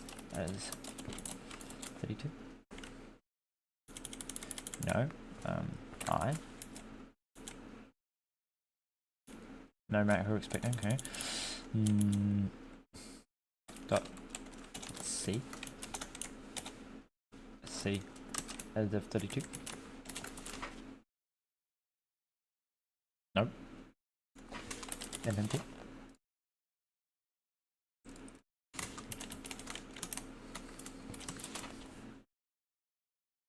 Nope. No implementation. You cannot convert from a string. Okay, so that says a string. What are you saying you can't convert from now? This one just says, yeah, argument expects a string. Literal. Can we go to the from macro? Maybe the... Oh no, it just calls bind. It's just macros all the way down. God damn it.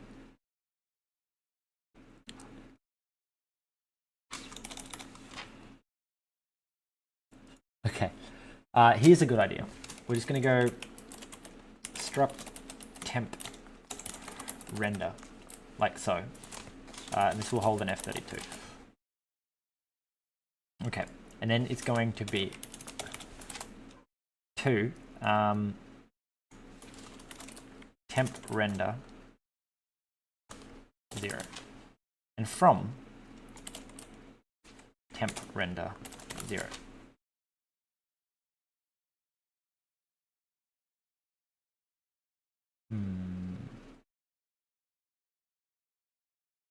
No, you're not a resource, you're...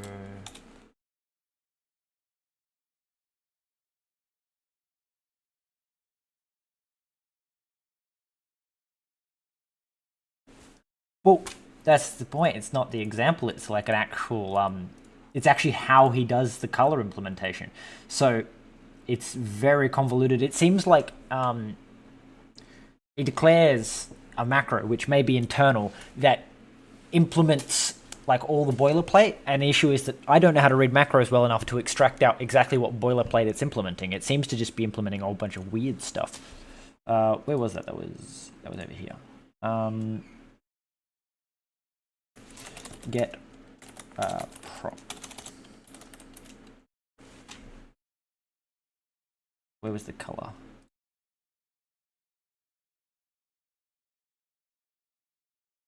Properties. So import, well, I guess this is probably it. Get, so the struct, and you return a mutable reference to self, and then import struct.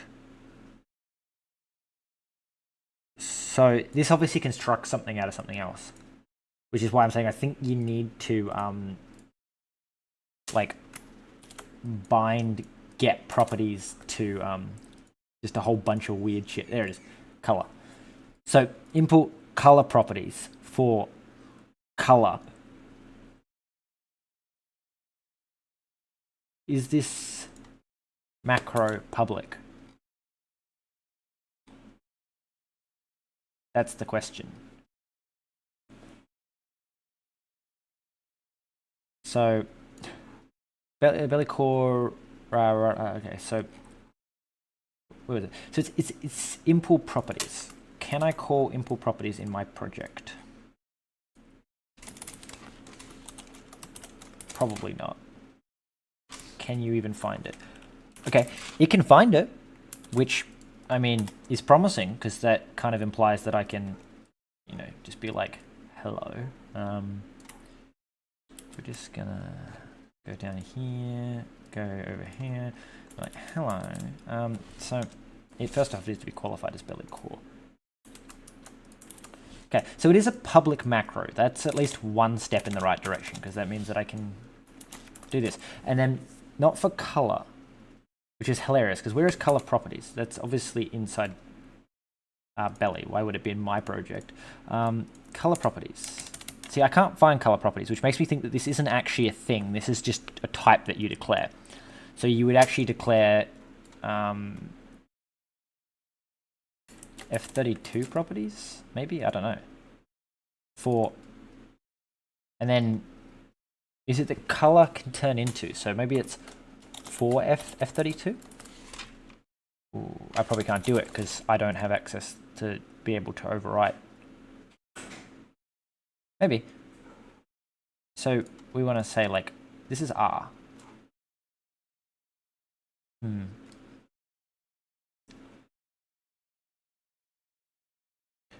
Okay. Test property?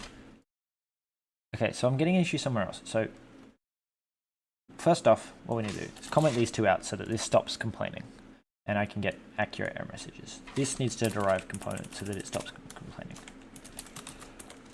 Component. Okay. All right, so what are you bitching about? Only traits defined in the current crate can implement.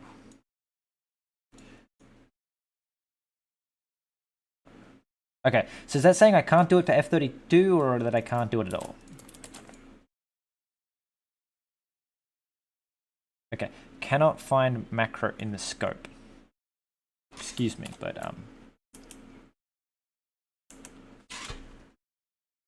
can I use belly core import properties?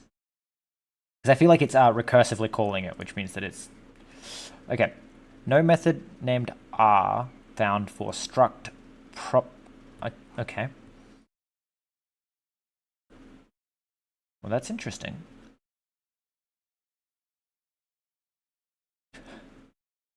No method found in prop. Okay. So, does that mean I need to say like FNR? And then if I said like set, which is a set R, which is an I32 and an R, which is an I32, and you return nothing. Oh, well, you need to do something, but you don't do it. Does it work now? Nothing named B, nothing named R. Why are you saying the candidate is defined in an import for this type? Okay. Interesting. There is an associated function, but no method. Right. Because it's self.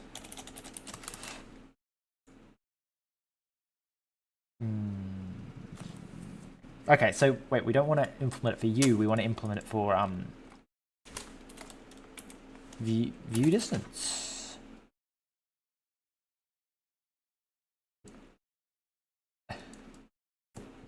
And then we want to go view distance, and we want to say that set R.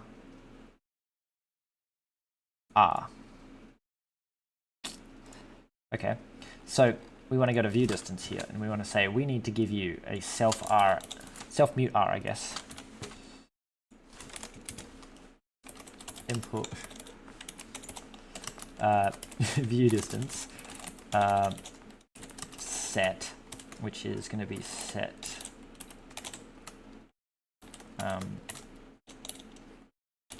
val, and then you need to take in a mute self. Mute self.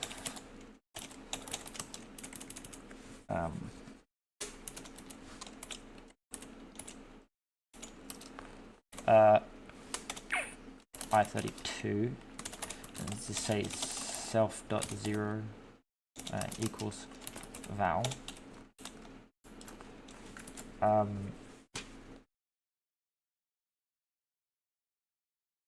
Okay, so first off, this is going to be called set.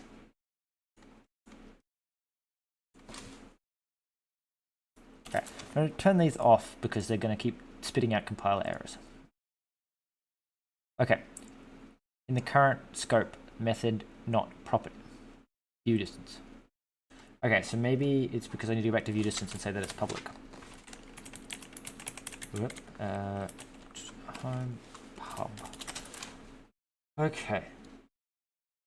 So, no method named R. What do you mean? No, are you talking about this? No method named R. Set. No method. Okay.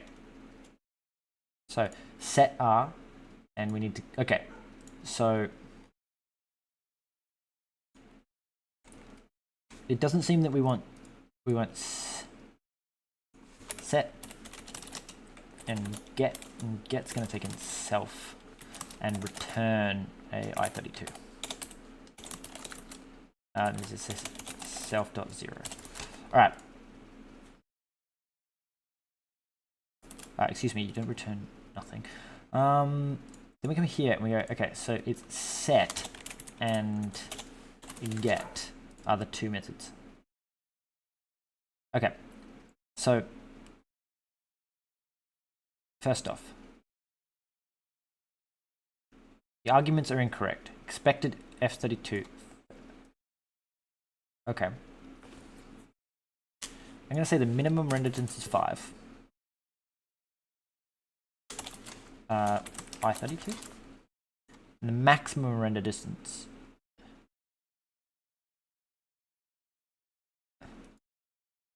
I don't think you can do anything with floats, can you? That's probably what that's complaining about. Cannot compare. What do you mean? I32 and part equal. Okay, well, it's probably saying I can't compare it with a float. I'm going to say the max is, I don't know, like 25. Okay, mismatch type, expected reference found integer. I32. I32. Set. Okay. What do you fucking mean? So I partly need to track down the colors and find out how the hell it's implementing it.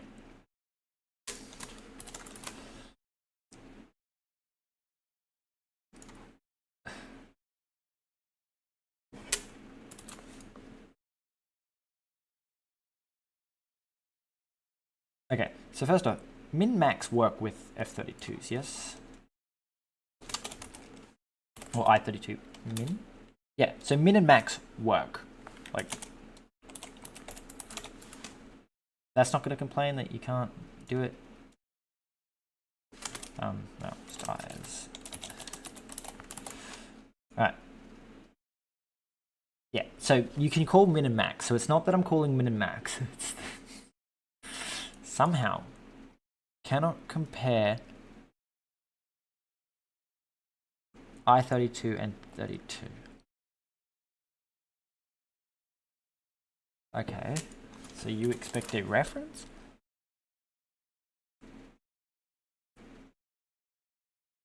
Expected found I32. You expected a reference to a reference? Okay.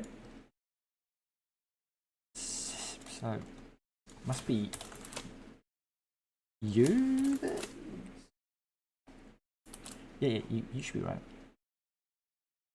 Okay, what the hell is your problem? Okay, expected a reference to an I32. Found an I32. Where? Which of these? What is callers in this actual issue?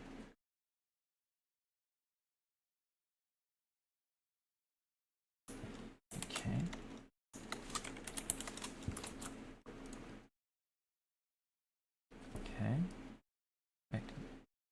Okay, mismatch. Expected I32 because of the return type.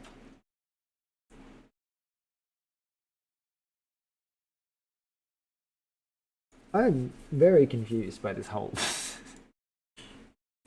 What I need to do is track down the actual like methods, like set R. Is this inside Bevy render script color in set R? So what does set R take? So it takes into mute the self and returns a mutable self. Okay. So apparently we need to do something really dumb, like go here and be all like, yeah, you, and then you return a fucking mutable self.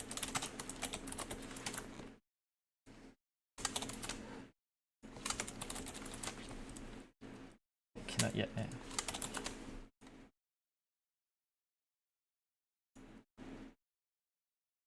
Ah, it's self. Okay.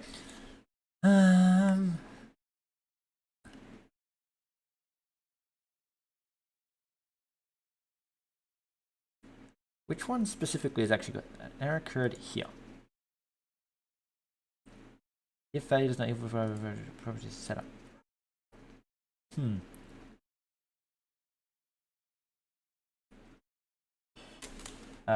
Let's call this D, just to stop it from. Alright, let's make this an F32. Let's make this 5 dot and 25 dot. Right, now it's nearly identical. So what are you saying? You're saying that this takes in the wrong type. F. It's probably that this is a reference, because I can't imagine that when I go back to, oh, I've hit F11. When I go back to belly over here, when I call R, you just return an F32. You don't like have some funky, like, so you just take in, and it's the same for you. Get just returns an F32. So I need to first off make you as F32. And you need to be as I32. Make it as close as I can. Okay. I hate this, because that is just ridiculous. Alright. You can take in an F32, and you'll set the main on the maximum. So it must be that when it receives a set, or when it receives a get, it'll get past the get value to here, then call the set with whatever returned from here. Would be my guess. So surely we can be like, it's not temp render. It's bind value from render. No, view distance. View distance. To confirm.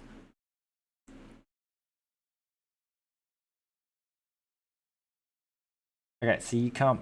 Okay, right. And then we go pimp, and then we go no pipe, and then we pipe in D. Okay, unexpected end of macro. D. Unexpected end of macro. Where are our examples of colors? How? So you pipe in. Okay, so you pipe in from, and it's 0 dot. Okay, so 0 dot D. No rule expected.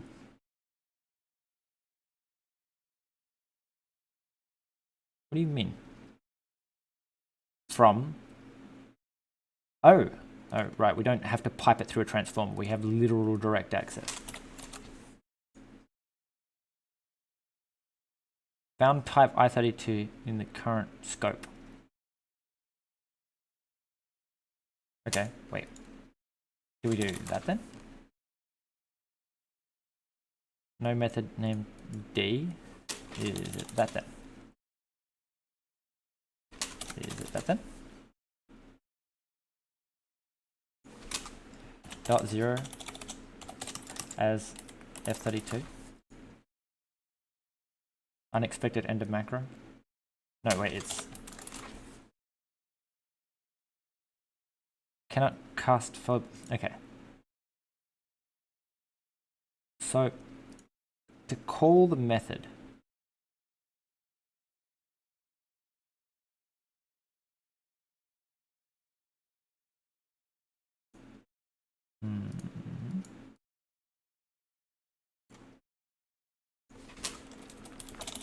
dot cast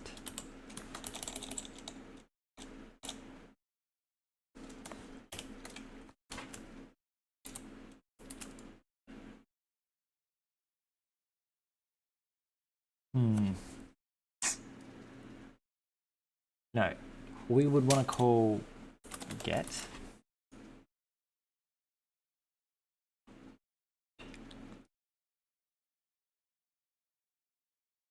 Okay. So, okay, get will return that. So set. So always set just returns nothing. Or is that going to break everything as well? Okay. Attempted to take value get. Method not field. Okay. Oh, because it's get? Okay. Whew. I finally got there.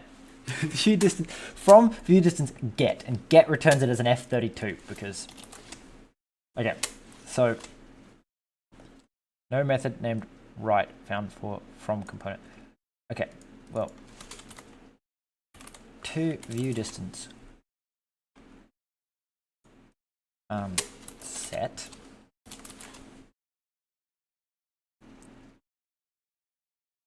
Okay.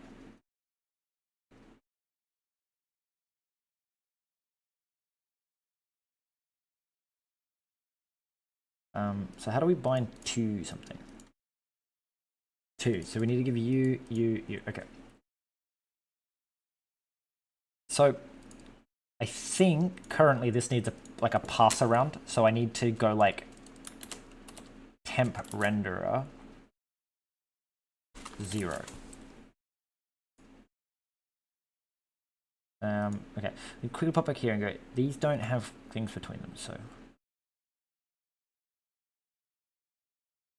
No method named right found for from component in the current scope.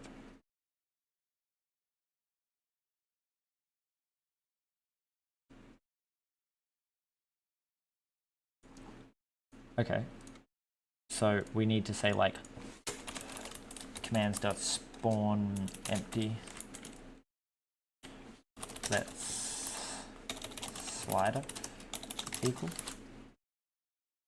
and then we say slider dot id.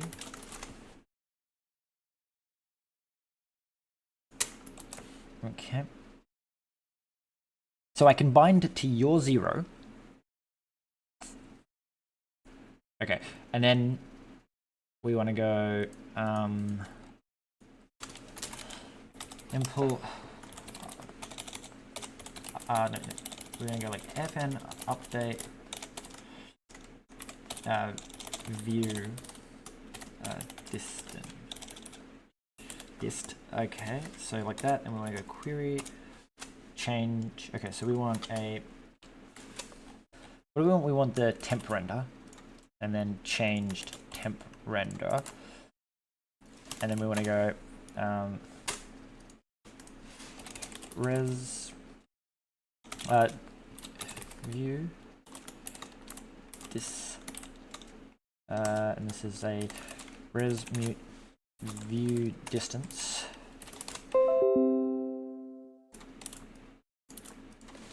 Oh, we're getting there. We've almost got it done. View. Okay, so view distance, and then we say like for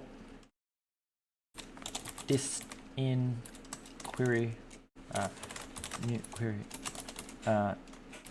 view dist dot 0. Well, I guess set this dot 0. Okay. Cannot borrow the curious mutable. Why would you be borrowing? Oh, because I told you to borrow mutable. You don't need to borrow mutable. All right.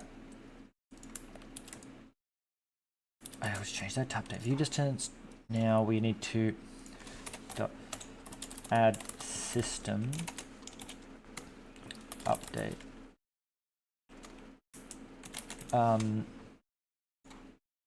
This goes in the update view distance. So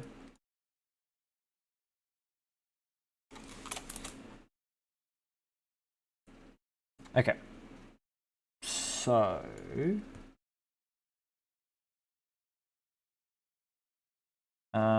we update our view distance, and that will basically check if this has changed to update our view distance. I don't think this entire thing is necessary. Like, watch. If I just comment this out, I think it'll still work.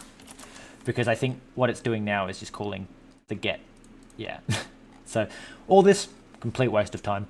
One day, hopefully, Belly will implement the ability to write 2 resources without this intermediate step that's required. But basically, we've bound this value to that value, and we call update. So this is the escape menu with a slider. Now, if I remember, we got back in here. This is Bevy.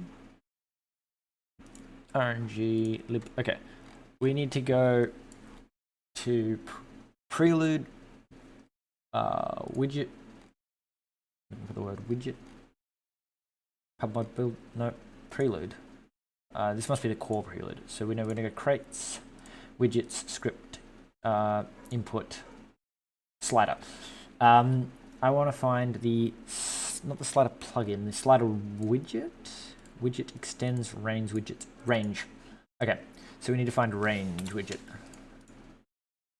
Widgets, scroll, range. Somewhere, minimum.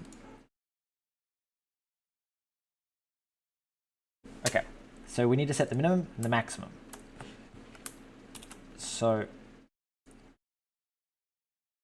we go back to menu and we go slider. We say minimum equals 5 and maximum equals 25. Is that going to work? Yes, because you just literally parse it. Yes. Okay. Belly for the win, because it parses. There's something I wish Rust would do. I understand why it doesn't, but it's just annoying that Rust is like, yes, I know that you typed a number that could be a float, and you've specifically told me you want it to be a float when you put it in this location, but you forgot the decimal point, so I'm not going to call it a float. It's like, the type's wrong, even though I can pass it. It's like, I mean, it's better than C, because I remember one time my dad was having an issue with C++, and turns out that because he wasn't explicitly putting a dot, it was converting it to an integer. It was inferring the type and then doing integer math on it, even though immediately after he needed it to be a float. Anyway, so we click settings and it crashed. So that's always fun. My suspicion is because we deleted something and we've got that focus bug again. Panic handle, invalidate. Yep, set state. Hover system. All right.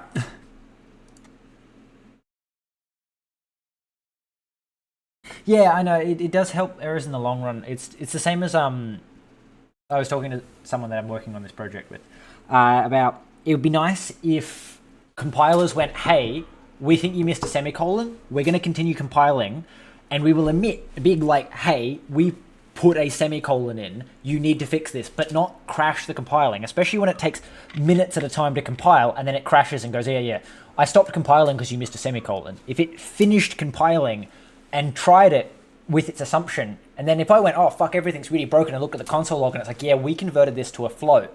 It's like, oh well, there's the bug. But rather it just says, nah, I'm not even going to compile.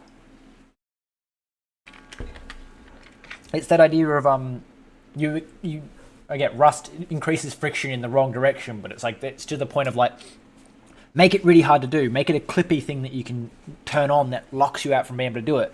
But just assume that it's supposed to be a float. And, but make it really clear that these assumptions are being made so that when you're debugging console and it goes, yeah, I've assumed that these are all semicolon, or these need semicolons and everything. And do things like release builds won't compile. Like, Clippy immediately locks it out.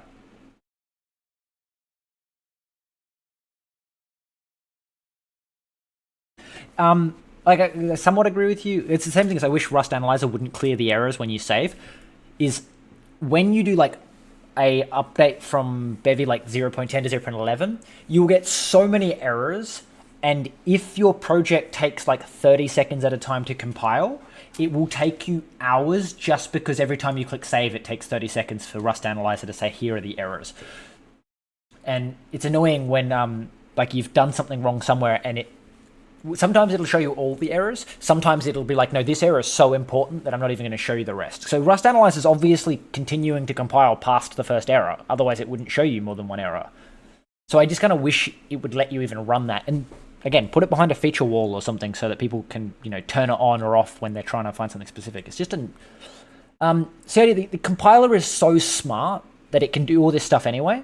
The fact that, Rust will literally say, oh, did you miss this? Like, it'll give you suggestions that is exactly what you need. It would be nice if you could turn it on and say, yeah, automatically apply these suggestions. Admittedly, that might just be bad practice, leading to people, writing fucking Rust code without semicolons at the end because the compiler will add them. But that just becomes a personal preference at that point. And, But if the compiler knows for certain that all you've done is missed a semicolon, or at least attempts just to fix it by adding a semicolon, even if it doesn't compile in the end, but instead just crashes without compiling.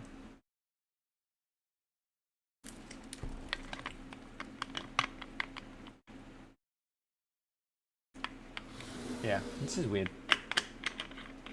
Oh, okay, so it does have a... No, I wish it ran first. Or maybe that's how Rust Analyzer does it, is it runs cargo fix before it compiles it so that it knows only the errors that are actually errors. But yeah, it just annoys me when it does all this weird stuff. But it's good to know that cargo actually has a cargo fix function. What crashed in it? So the hover shit. Great. So I need to track down... What I need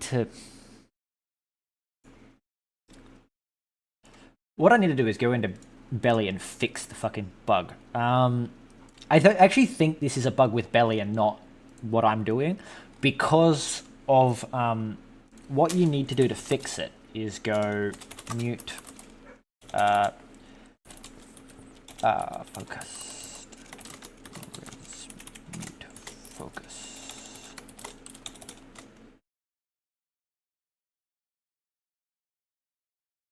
Do you know what I found really fun? I think it's gone away now, but it used to be a real issue when VS Code came with its own Rust language, is that I would get duplicate error messages, and you could tell that they were from two different language servers, because one would be really well formatted, and that was from the Rust Analyzer, and the other one just spat out garbage. It was like, yes, Rust error. And it's like, oh, thanks.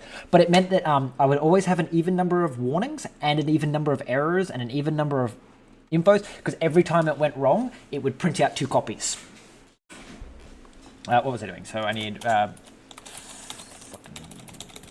focus. So it's that one. So we'll qualify. So what am I doing here is I'm pulling in the belly focused, and I'm saying when I clean up the menu, I'm going to say that focused.0, can I get access to it? No. Equals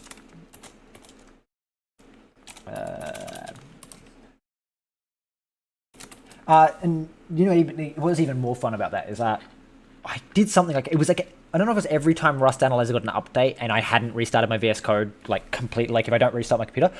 I have had it, I think in a YouTube video I even talk about it, I had 3 instances of an error. Every error would show up 3 times. And I'm fairly sure that was to do with Rust Analyzer got an update, which meant that I was now running the old version and the new version.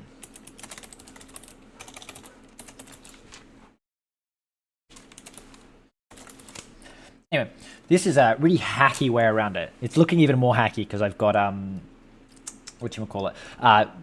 full type path declared. But what I'm doing is I'm pulling in the focused resource and I'm saying, hello, yes, please delete the fucking focused.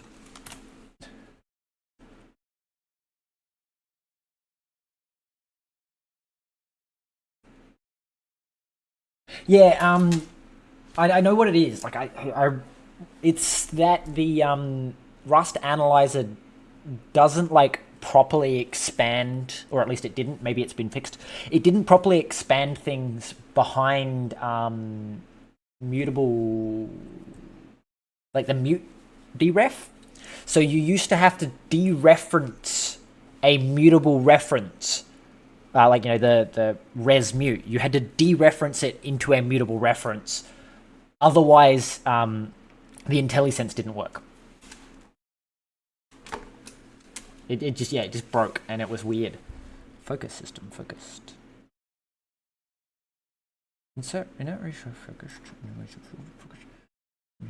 Focused. Say the fucking update request.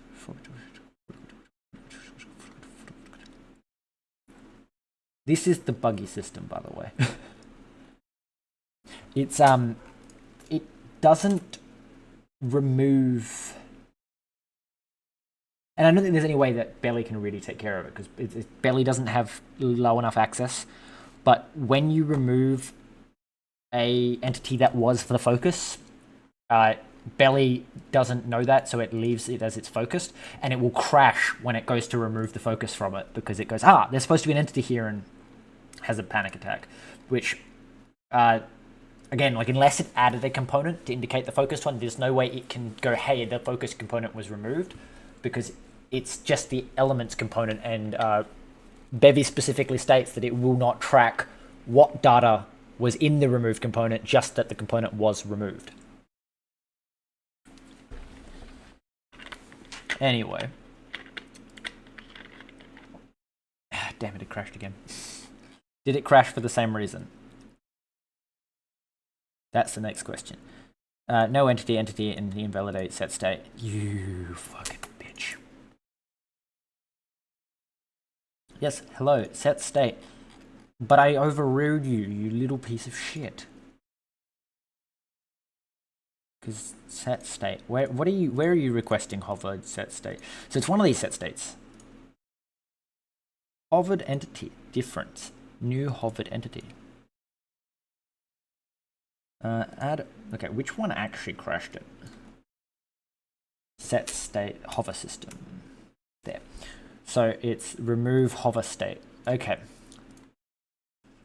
Difference, new hover entities. New hovered entities. Okay. Elements, set state, so entity. So this sets all of them to false. Wait, how the hell are you getting access to... You don't even use the focused. What the fuck is calling you? So yeah, and then this is just Rust. So it's literally the beginning of this system. How are you getting access to an entity that does not exist?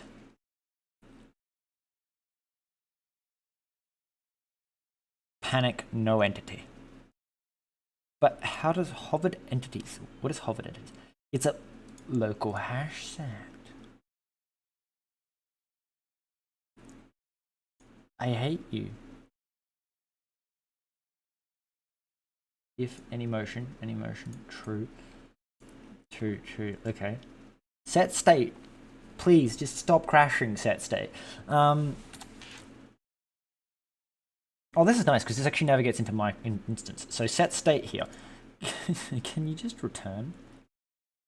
Invalidate. And then invalidate just calls invalidate entity. Commands entity insert. I think it's this one. Yeah.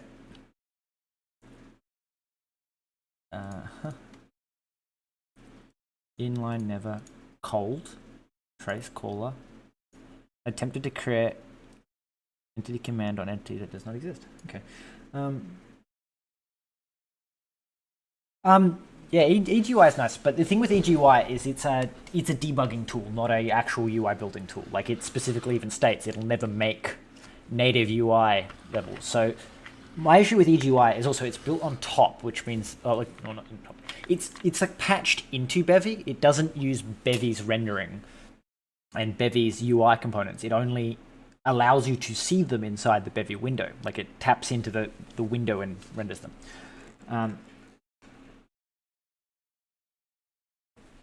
I was reading the rest of the next comment.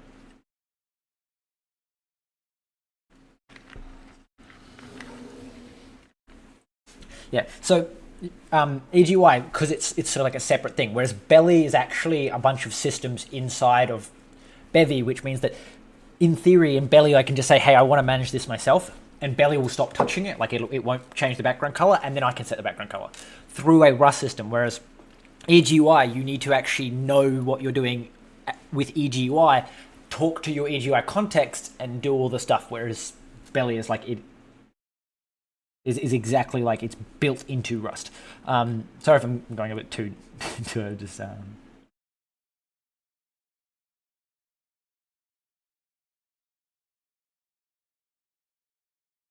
Well, there is a nice UI maker for Belly. It's so Bevy. It's called Belly. I did a video. Look at my thumbnail for this live stream even.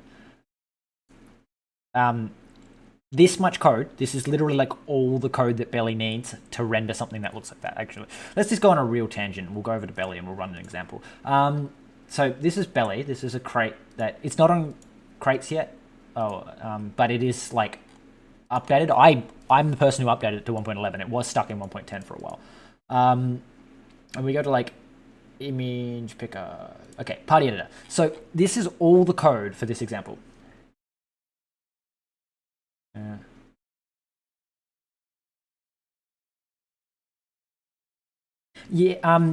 The thing is I don't think, at least last time I tried, because I also looked at Godot, it was me looking at Godot made me find Bevy.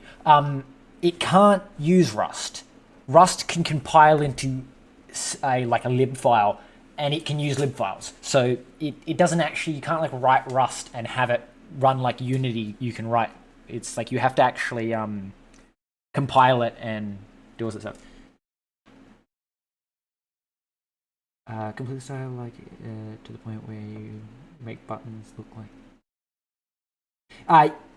Yes, it is completely stylable. I don't quite know how you can set the background thing, but you can completely control the internals of the buttons. I'll get back to this. I just want to show off this. So, what is that? It's like 300 lines of code using Belly, and you can create a party editor. Admittedly, some of the stuff is because it's relying on assets. So all the styles are split into folders, and so it actually uses the file, like the asset system, in order to do that. But you could use UI Maker and Godot for something.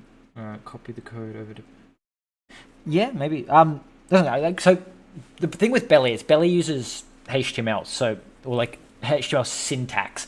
So as you see, like when I was writing my UI, I'm like a div or a span. So all these buttons, you click, it opens this, and it also will close all these appropriately. I can like change them, and it'll actually save them over here because it's tied into the entity component system. Like it actually is updating the components attached to these objects, like these entities. It doesn't have the editor.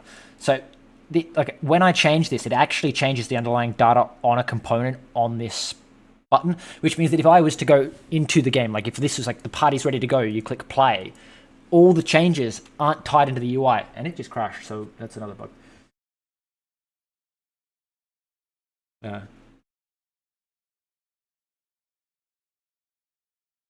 Yeah, so and that's what I'm saying, and that's all written in the 300 lines of code. Like there's no, we're calling something, and so they just describe it, span is side by shadows, and then spans, and you give your names, and you basically describe the editor. This is the widget. Like they specifically made a widget, and then and this is the animal widget. So these are the actual buttons that you can click, and it expands the button widget, which kind of breaks a little bit of Rust in the sense that it's no longer using no inheritance. It's using object-oriented in style of like you inherit this widget's properties. So it's technically going back to object-oriented style where you expand on other people's behavior.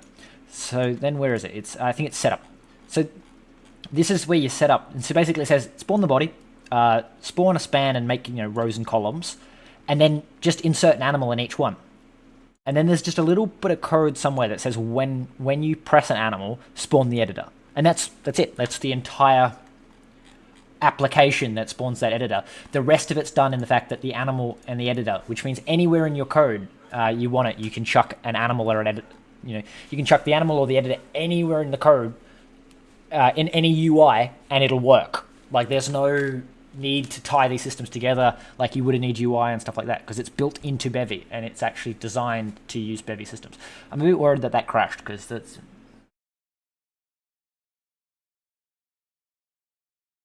Yeah, I don't know, because you'd have to talk to the guy that originally made it. Maybe he is a React developer, so it is built that way. I'm obviously getting a little bit tired because my brain's running too fast. We'll talk about go back to styling, Belly. So yeah, if I wanted to make my buttons look like Minecraft, I have an ESS file which works exactly the same as CSS. I can change any property that I want. As long as I don't click settings, it shouldn't crash. So if I go here and I go, hey, I actually want my buttons to go the other way. We go row. Now my buttons go that way. There they go that way. Now they go from bottom up. So like I can customize it like that, and then in my actual menu code, you can specify classes and everything like you would with CSS, so and on press. But you can also do things like I can say that the play button is flat, like that, and then go when I click run. Come on, work. So I've just put flat, because the flat parameter just tells Belly that when it's spawning the button, just spawn the actual button element and not anything else. So now it's flat, it doesn't have like that shadow and on hover effect like it normally does. And then inside of these tags here, I specify play, but I could also do something like image source equals water.png. Close the tag. Is it src or scr? It must be src. Source? Not sure. This should, in theory, unless I spelt it wrong, turn the water, like spawn a image of the water where the button is. No, I probably spelt it wrong. Is it scr? Scr? Scr? Maybe it's scr. Let me look it up. Image tag. And this is what's also nice, is it means Belly doesn't have to maintain. It's src. Okay. About once a year, I do. I misclicked. Okay. Where did it go? Water. src. Scr. Where'd my YouTube thing go? That's the wrong YouTube thing. That's why I misclicked. That was my test video to make sure my headphones were working. I don't know where the image is gone. It should be here somewhere. Background color, image. Yep. So inside the image is a node. Why is the node style? Why are you 0? Maybe it's because I need to say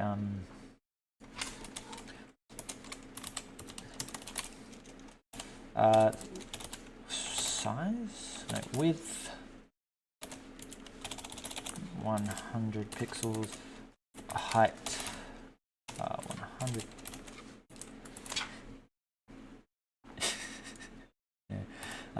Yeah, so there we go. So if I wanted to have that as the background, I can literally just do that, and voila. Yeah, the inspector is the Bevy editor, please, because apparently people can't wait for the Bevy to add an editor, so they added their own. That uses EGUI.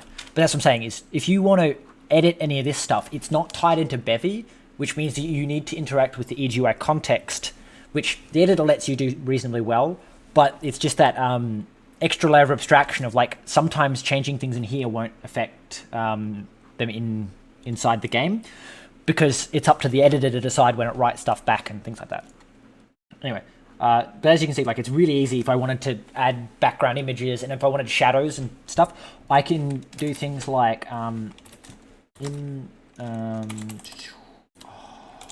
hover. Is it this hover? hover, do this, do this, do this, this,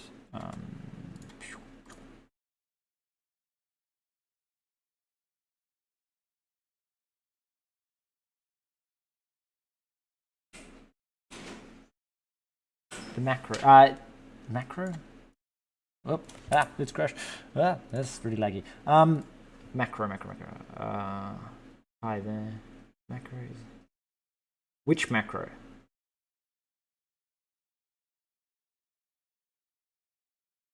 Well, yeah, the image isn't so much clickable as the button element the image is inside is clickable. So if I click over here, it still clicks the image, but if I click the image itself, it'll also click. What I'm trying to do, but I'm not sure what's happening. I think it's because the scr is it's probably being blocked by the button.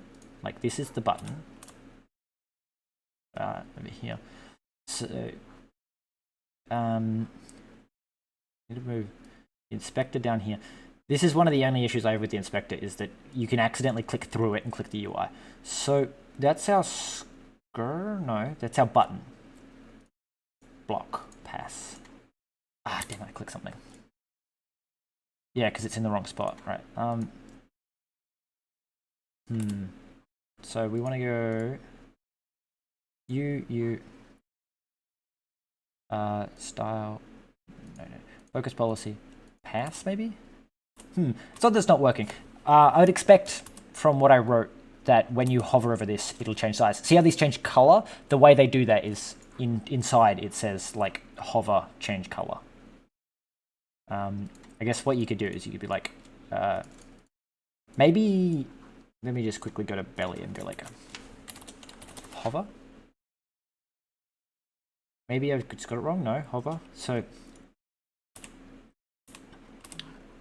we can definitely change the background color when you hover.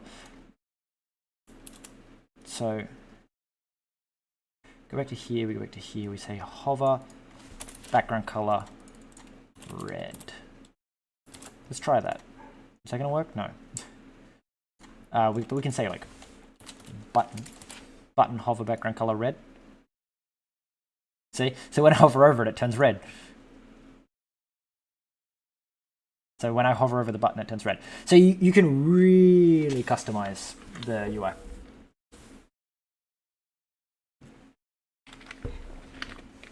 To make it look like however you want and react however you want. Basically, if you can make it in CSS, you can make it in Belly. Outside of like CSS style scripting, because you know that's obviously not going to work because I don't think it has CSS style stuff. What was I doing? Need to like undo those changes. Yeah, it is pretty sweet. That's what's my favorite thing about Bevy at the moment is that the community is so passionate about it that they keep releasing things. The HTML like Elm is exactly what it's.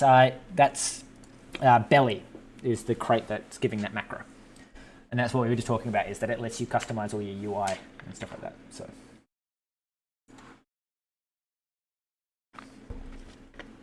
Anyway, so I got to work out what's crashing on this slider thing. It's got to be something to do with like when you delete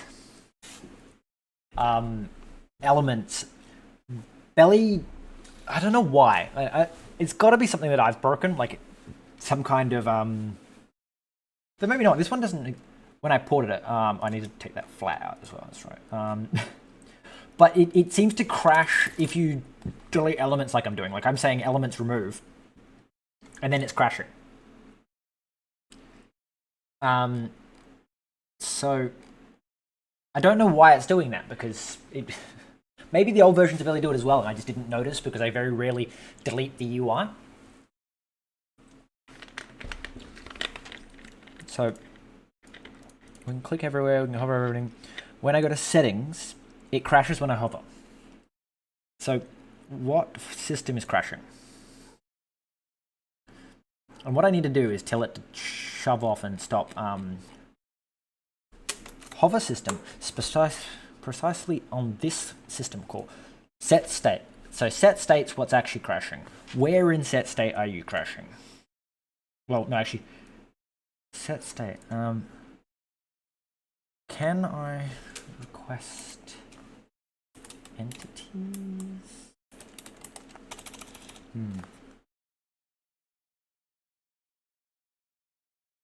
Hot reloading is if you go to Bevy, when you add the default plugins, if you call set asset plugin, watch for changes, change watcher with delay, 50 milliseconds. They changed it. It used to be instantaneous, but then they realized that, I think it was like on phone versions, if you change the files and it reloads them while it was previously like reloading a file, so basically if you change files too quickly, it would cause issues. So they now won't update the files until 50 milliseconds so that the file system has time to finalize and actually lock everything in place. Oh no, I didn't. I ran the first command. So I guess we'll just go run the second command. Wherever that went. I did not. I actually just completely forgot. Just getting started. We'll just quickly run the other command because I'm pretty sure that's all it took. Was just a. Yep. Okay. So we installed it and then we run component add tools preview. Alternative mold linker. 5 times faster.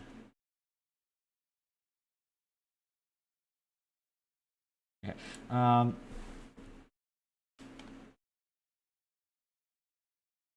Okay. What we're doing? So we're going back to here. So apparently the stream's going to have to end somewhat soon, but we will get that going. All right. So I don't know how to get Bevy to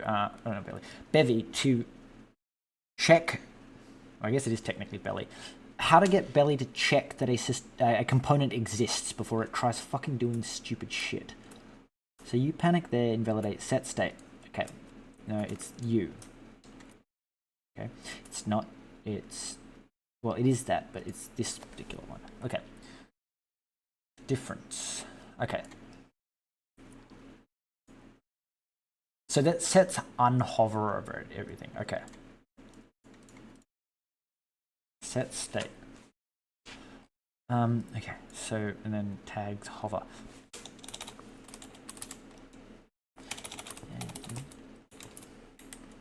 Oh, there we go. Okay, so we can say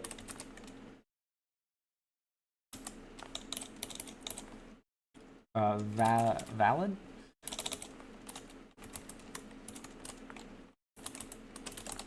Valid elements, which is going to be a query for nothing with element. Do that. Then we say for each of these, if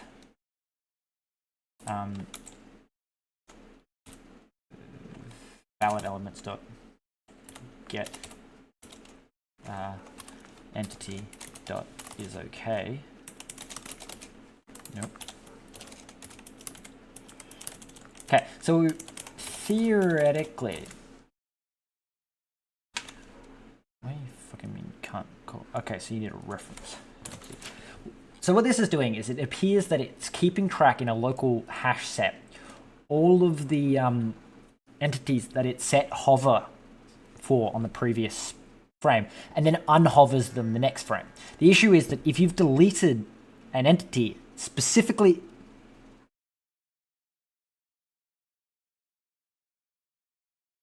that's very confusing.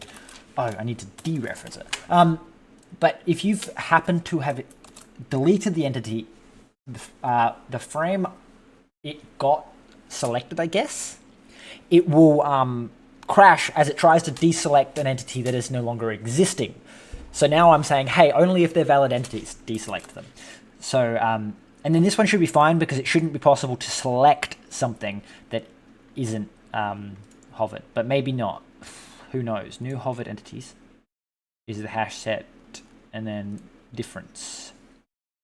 It converts the difference and then copy. Okay. So maybe we need to do the same thing here. And just say we need to select you and then deselect you.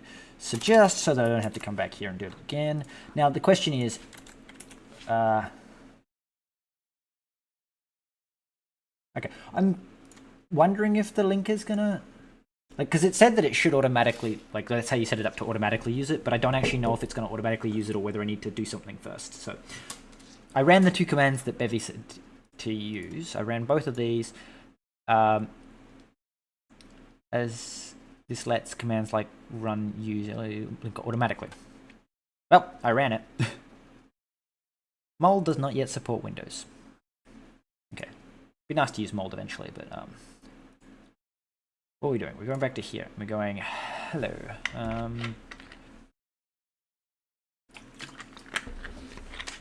Ready for the moment of truth. That's not the moment of truth. I know that button works. Don't mind me. I clicked the wrong button. It worked!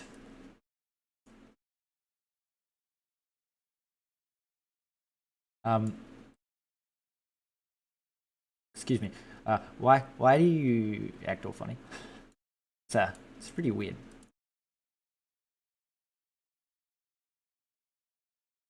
So what's happening there is that it's we should probably keep the render distance as a float, maybe? I don't know.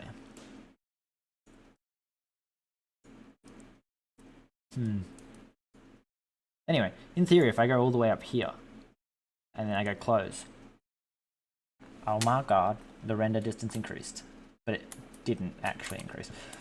Well, here's one thing to test. We can actually see the render distance. View distance. It's set to 3. Also, the close button doesn't seem to do anything. Oh, because I don't have you cleaning up the menu when you exit. Okay. Okay, so you are just not changing the view distance, which is hilarious, but you should be doing something. Did I just not add the system? That seems like the most logical solution here. Escape menu, update view distance. No, update view distance is running. Change temp render. So can we be like, I want to see, like, if you print line, changing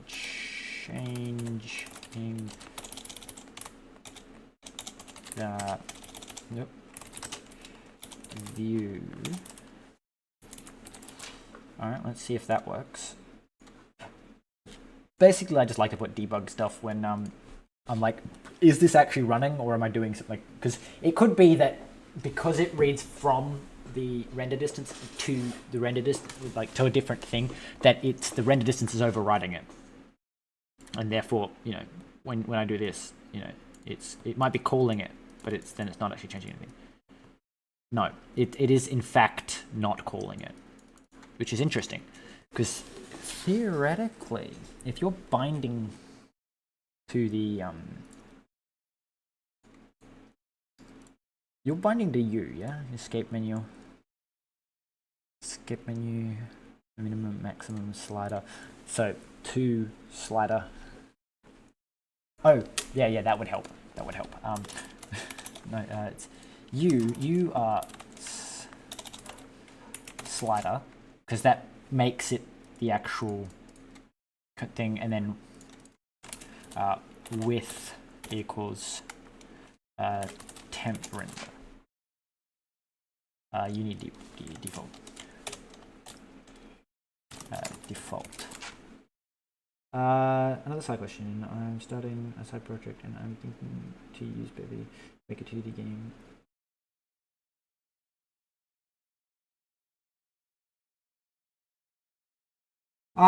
No, actually I don't see any limitations. If you want a great example of this, if I go to Discord, it's in streamer mode, so I shouldn't say anything that's too stupid. Showcase. No, one of these showcases that I was reading talks about this guy's this is something you can make with Bevy. Like, does he have an actual video? Like, this is made, and he's talking about releasing it to Steam as well, I believe. And I think the biggest thing he's saying, because just what I commented is like, have you used Belly? Is he's saying that he can't, or he doesn't have very good UI, and I was basically saying like Belly will make the UI like a million times better really easily. But like you can already make pretty impressive stuff, and people are posting it all the time. You know, so you can definitely do 2D, 3D. I think Bevy's got most of the stuff you need. Like it's got skeleton animations. It's got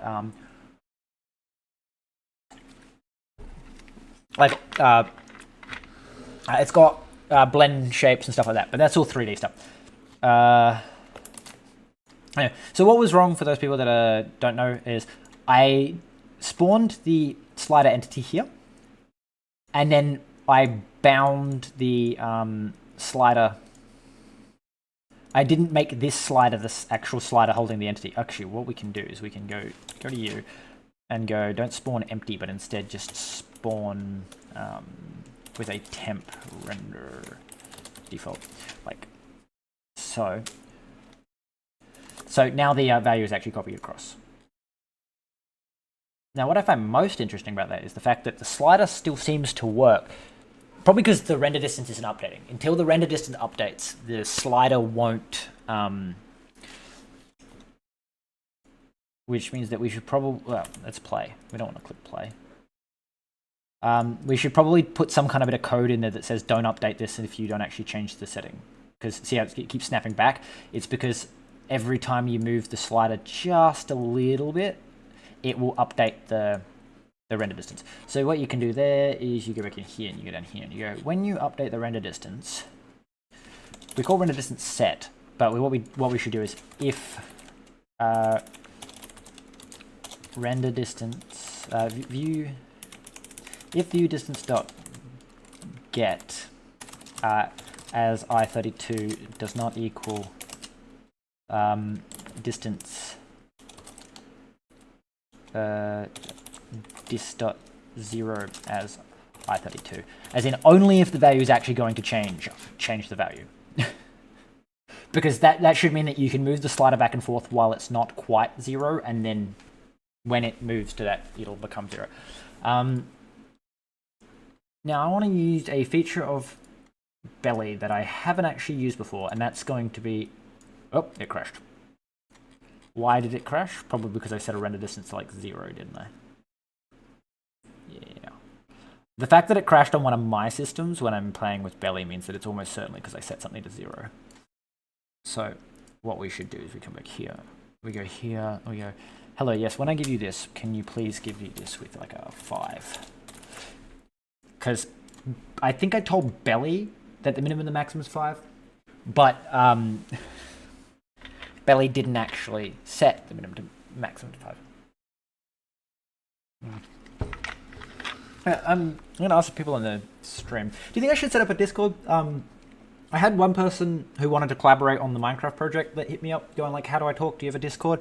Like, I've got a personal Discord, but I mean like a server.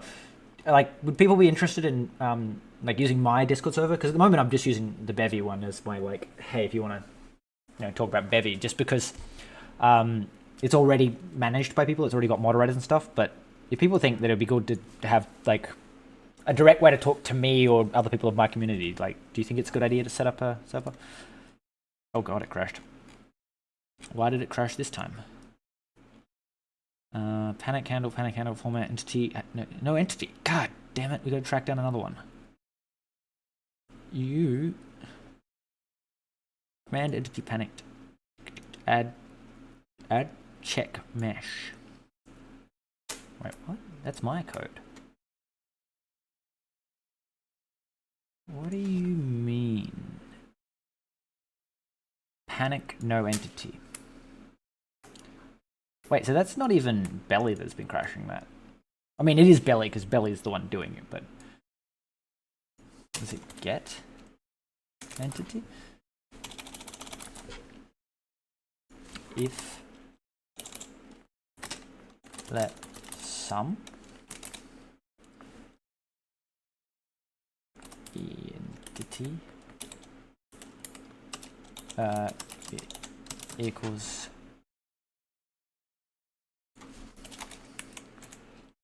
entity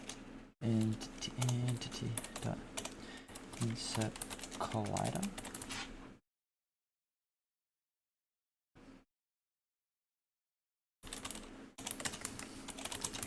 That's interesting.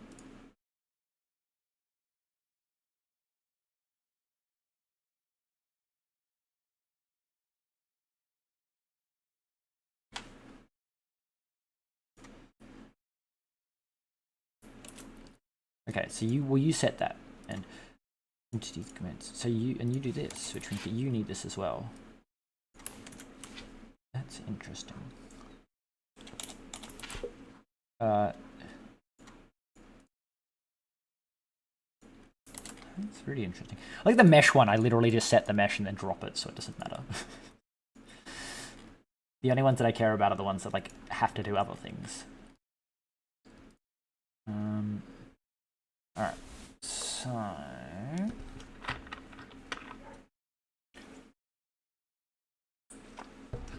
so I don't know what happened there. It's probably to do with this and then immediately. So first off, why did you default to 5? Oh. Well, this is somewhat working. If I go view distance here, view distance is set to 1.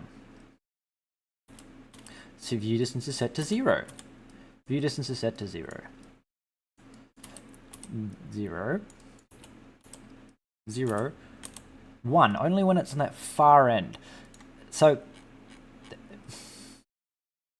I don't get it. So maybe the sliders can only be set between a value of 0 and 1. In which case, I mean, that's easily fixed. You just go here and you go,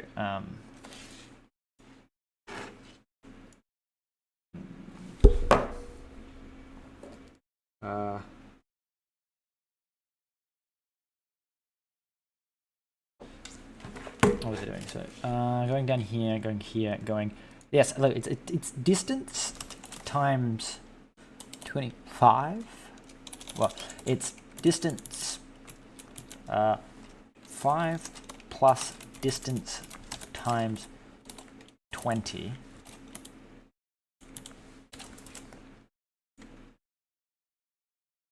Okay, we don't want to do float math. We don't need to. So what did I touch? Touch something. 5 plus distance 0 times 20 as I do. Run. So my suspicion is that it's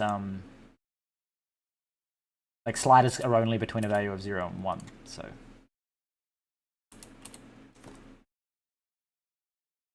okay, I've also told it its minimum and its maximum are big numbers. So maybe we need to come in here and say, yes, hello, comment these out.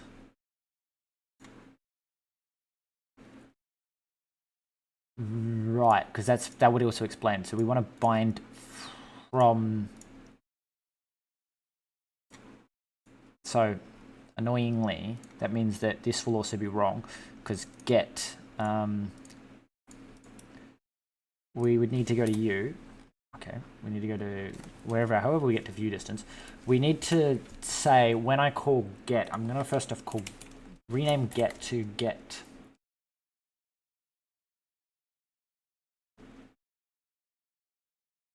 What are we getting for slider?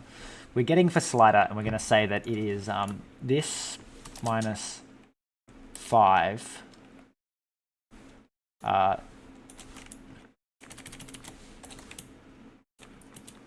divide by 20. Yeah, it's divide by 0 that causes a problem. I keep doing that whole thing of like, this could possibly be 0. Divide by 20. It's like, yeah, but dividing 0 by 20 is just nothing. It's dividing 20 by 0 that's a problem. I don't know why my brain always just goes, oh no, can't divide by 0. It's like, yes, but you're not dividing a 0. You're dividing 0 by. Okay, this is now called get for slider. So I had to change that just so that this returns a value between 0 and 1 that is specific to the slider. We should probably document that somewhere, but you know, we'll get there. So we'll run this, and we're going to go we'll go back to settings and we're going to say turn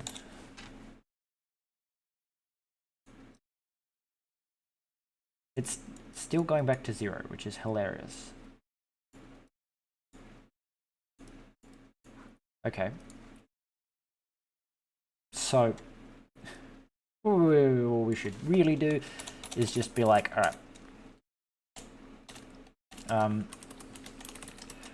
returns 0 to 1,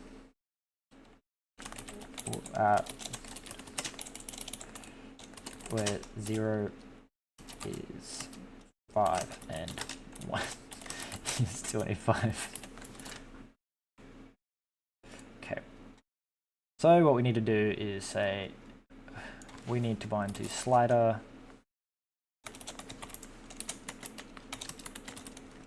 temp render 0, and then and then we need to go and we need to go, okay.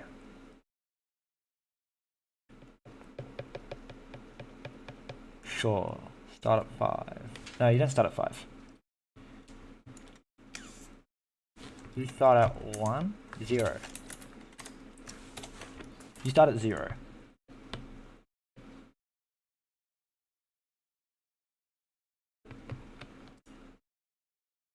Oh, wait, we should have done... Maybe that was the problem. Maybe we should leave this... Let's not fuck with this yet. Because it'd be really nice to do that. But what we need to do is say that distance equals set is 5 plus distance times by 20. Alright, so now we actually set the correct value.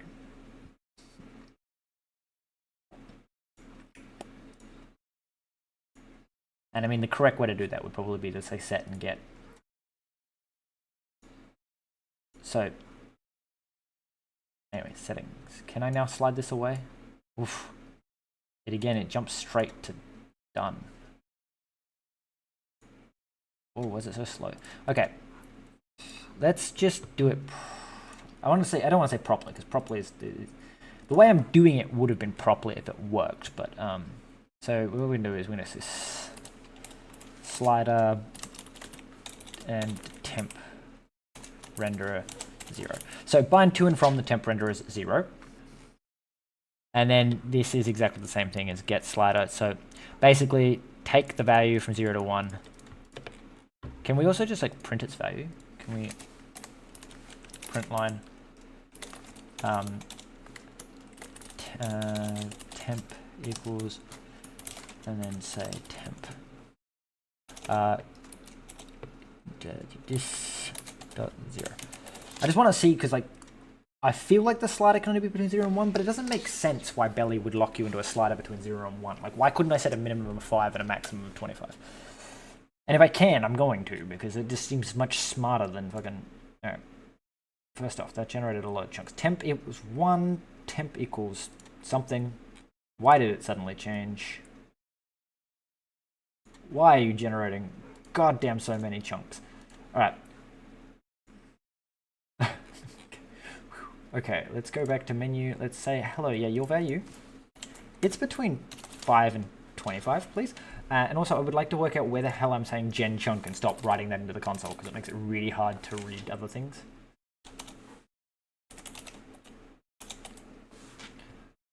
Wait, where am I writing gen chunk? Failed to gen? Oh no, it's just gen. Chunk is the what it writes when it debugs. So it'll be like gen, like that probably. Yep.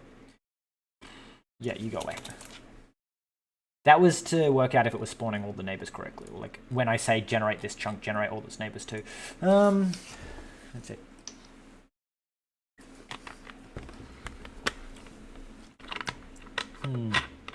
I wonder if index map lets me sort, because index map sorting would be cool.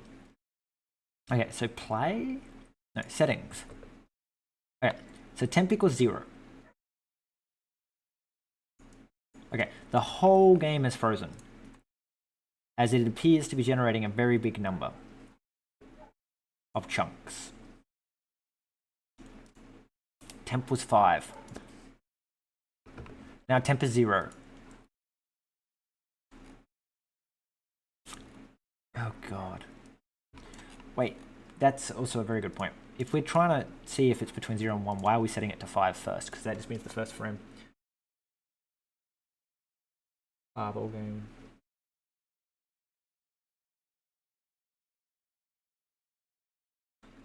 A lot. What's worse is it's not just errors that you have to watch it for. And I'm not entirely sure why this happens, but Bevy deprecated a lot of functions like add startup system. And they just show up as a yellow line because they're deprecated, but the on startup system will crash saying you're using it wrong.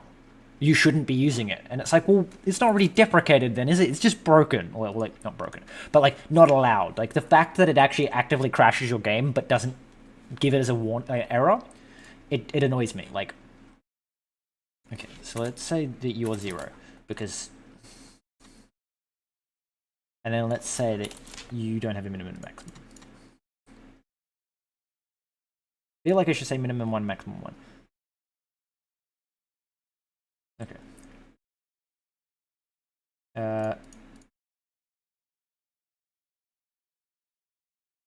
Yeah, so it just doesn't make sense that they made it a warning, but it's actually a hard crash. Like, why not just get rid of the thing at all, so that the compiler can tell you that that's not even a system anymore?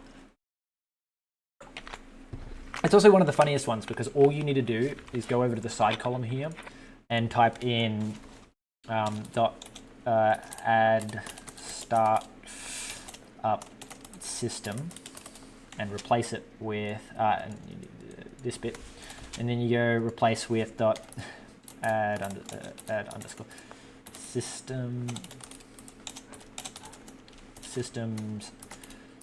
start up comma space. That will fix literally every instance of it, and it's the only one you can do it with because it's the only one that has a unique declaration at the beginning that you can use in order to find specifically the ones in the right systems. Because all the others use in base set, which means that you can't well, I guess you could regularly expression search for anything that says in base set, capture what it says in between base set, remove the tag base set or core set or whatever it's called, and then insert that. Like, you could regularly expression replace like 90% of the systems that are wrong. Okay, well, at least now it's not outright fucking crashing. Okay, so that's 0.5. And drag that all the way up there. So I have this thing that I don't know why, because, well, one, it's getting really fucking laggy, but I don't understand why it's getting really laggy. Oh god. Oh god. Because to me, it shouldn't be getting laggy, and watch as it... Oh, I haven't told it though. It's... We need to say, like, add systems... Oh, get rid of this bit. Add systems...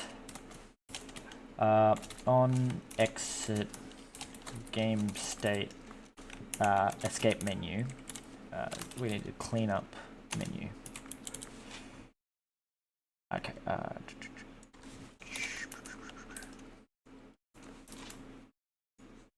Wait. Yeah. So on exit escape menu. So that should mean that when I run this, it doesn't. Okay. Why did that not work? Add systems. You don't even got an error message. But it's not. It's got a semicolon. What are you on about? Oh god, I've broken it all. Help. This method is similar. Oh, have I spelled it wrong? Yes, I have. Okay. That would help. Yep. Okay. Thank you.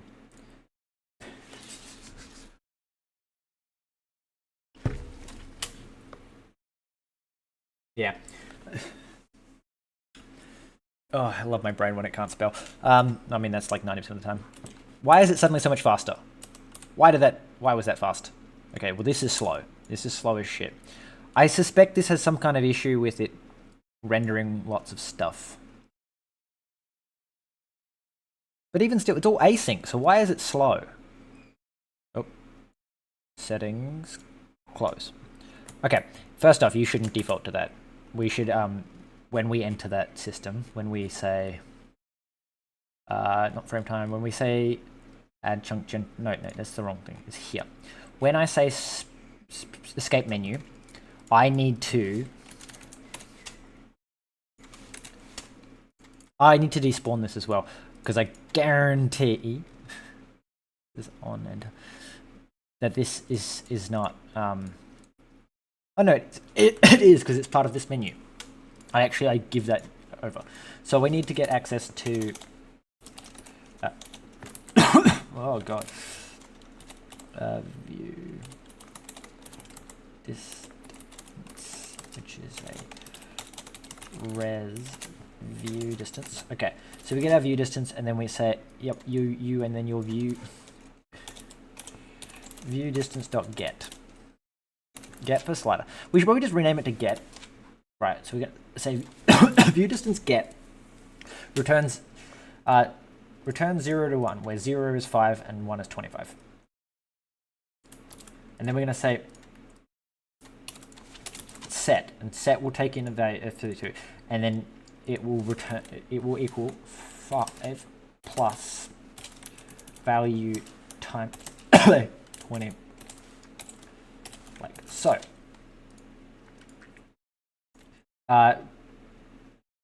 Takes 0 to 1, where and then we're going to say val.clamp 0 and 1. Okay, takes in a value tags takes 0 to 1, where 0 is 5 and 1 is 25. This just sort of means that, like, it's similar to Minecraft, has that minimum maximum render distance. It would just be nice if I could have, like, the slider represent integer values, but for now, wait, this needs to be a decimal point because it's a float. Okay, and then we want to come down here and we want to say you would just get, so your value just equals get from to, yep, okay, and then you are just get. Okay, so if get,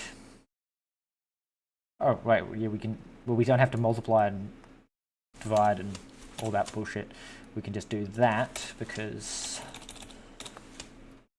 also your get returns, it should return an F, yeah, so your get returns an F32. I don't know why that's not working yet. So when we say view distance get, and then we can compare it to you, so if it's changed. Okay, and then view distance set, and then you just set dist. Okay, so that saves me having to remember to multiply and divide val. Oh, let val equals val.clamp. And then val gets multiplied by 20 and then converted to an I32. And then it's 5 plus that. Okay. We got this.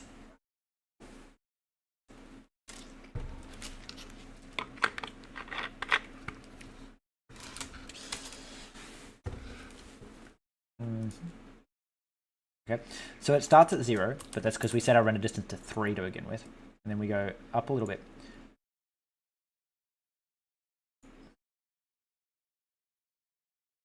We set that all the way to maximum. Okay, then we're going to go close, please.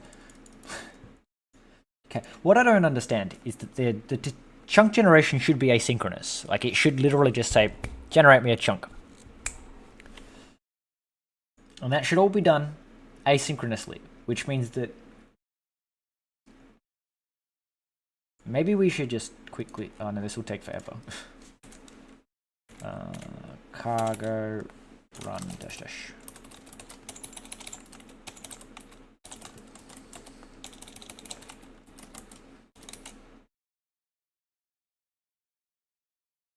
Okay, we'll just do that quickly. We're gonna go, can I somehow drag this back down here? It'll take ages to do that, but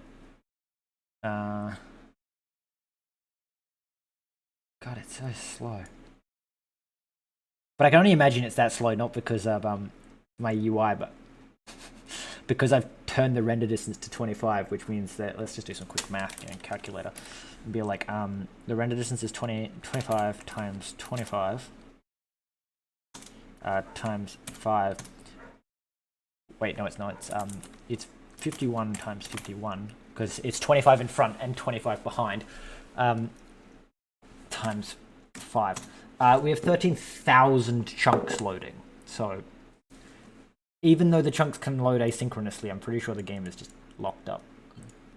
Hence, I'm trying to get it into release mode, because it should be able to cope with 13,000 chunks, but it'll be slow. And in release mode, it's going to be at least, hopefully, like 3 or 4 FPS, so that we can test it. It does say that 25 chunks is probably too many chunks, or 25 as a maximum render distance is probably too much. But it could also be that it's stuck doing something else. Like, it could literally just be stuck generating all these chunks or something. You shouldn't be generating them, because generating them, it should lock it. That's what I'm not getting. Like, it shouldn't be frozen like this. It should, be stuttering around, but the chunk should be able to generate asynchronously. Anyway, I'm going to go to the toilet, so I'm going to run an ad, and I'll be back.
Alright, it's still compiling, and I think it's dead. At least this one is.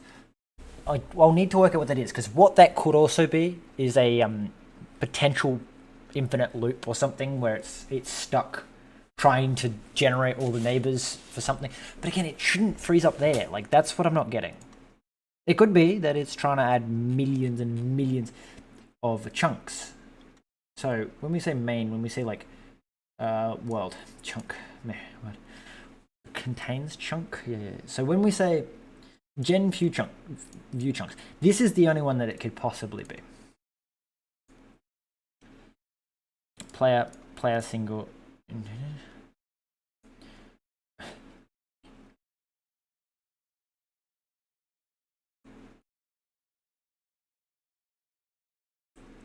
Map.getEntity is some, okay, so that basically says whether it's rendered or not.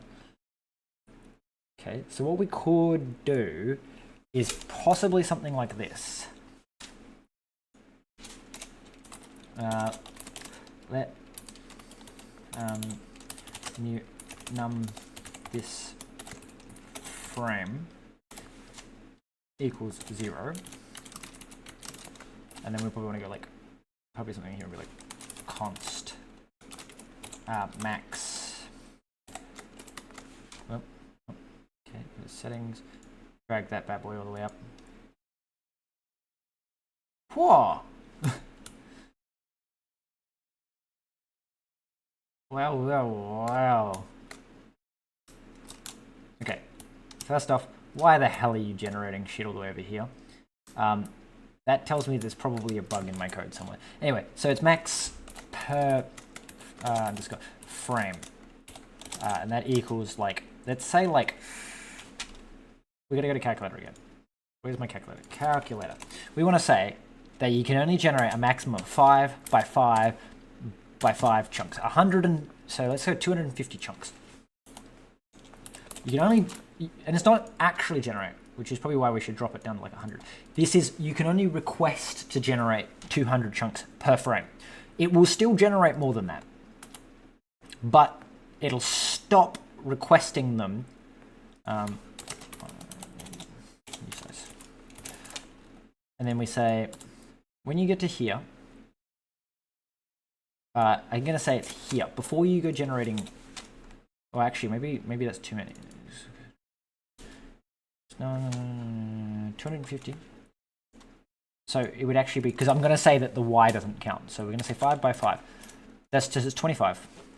So we will drop it down to 50. So you can generate 50 chunks. What's the square root of 50? How many chunks around you is that? 50 square root of 50. It's about 7 chunk, a view distance of 7. And we say num this frame plus equals 1. If num this frame is greater than max per frame, return.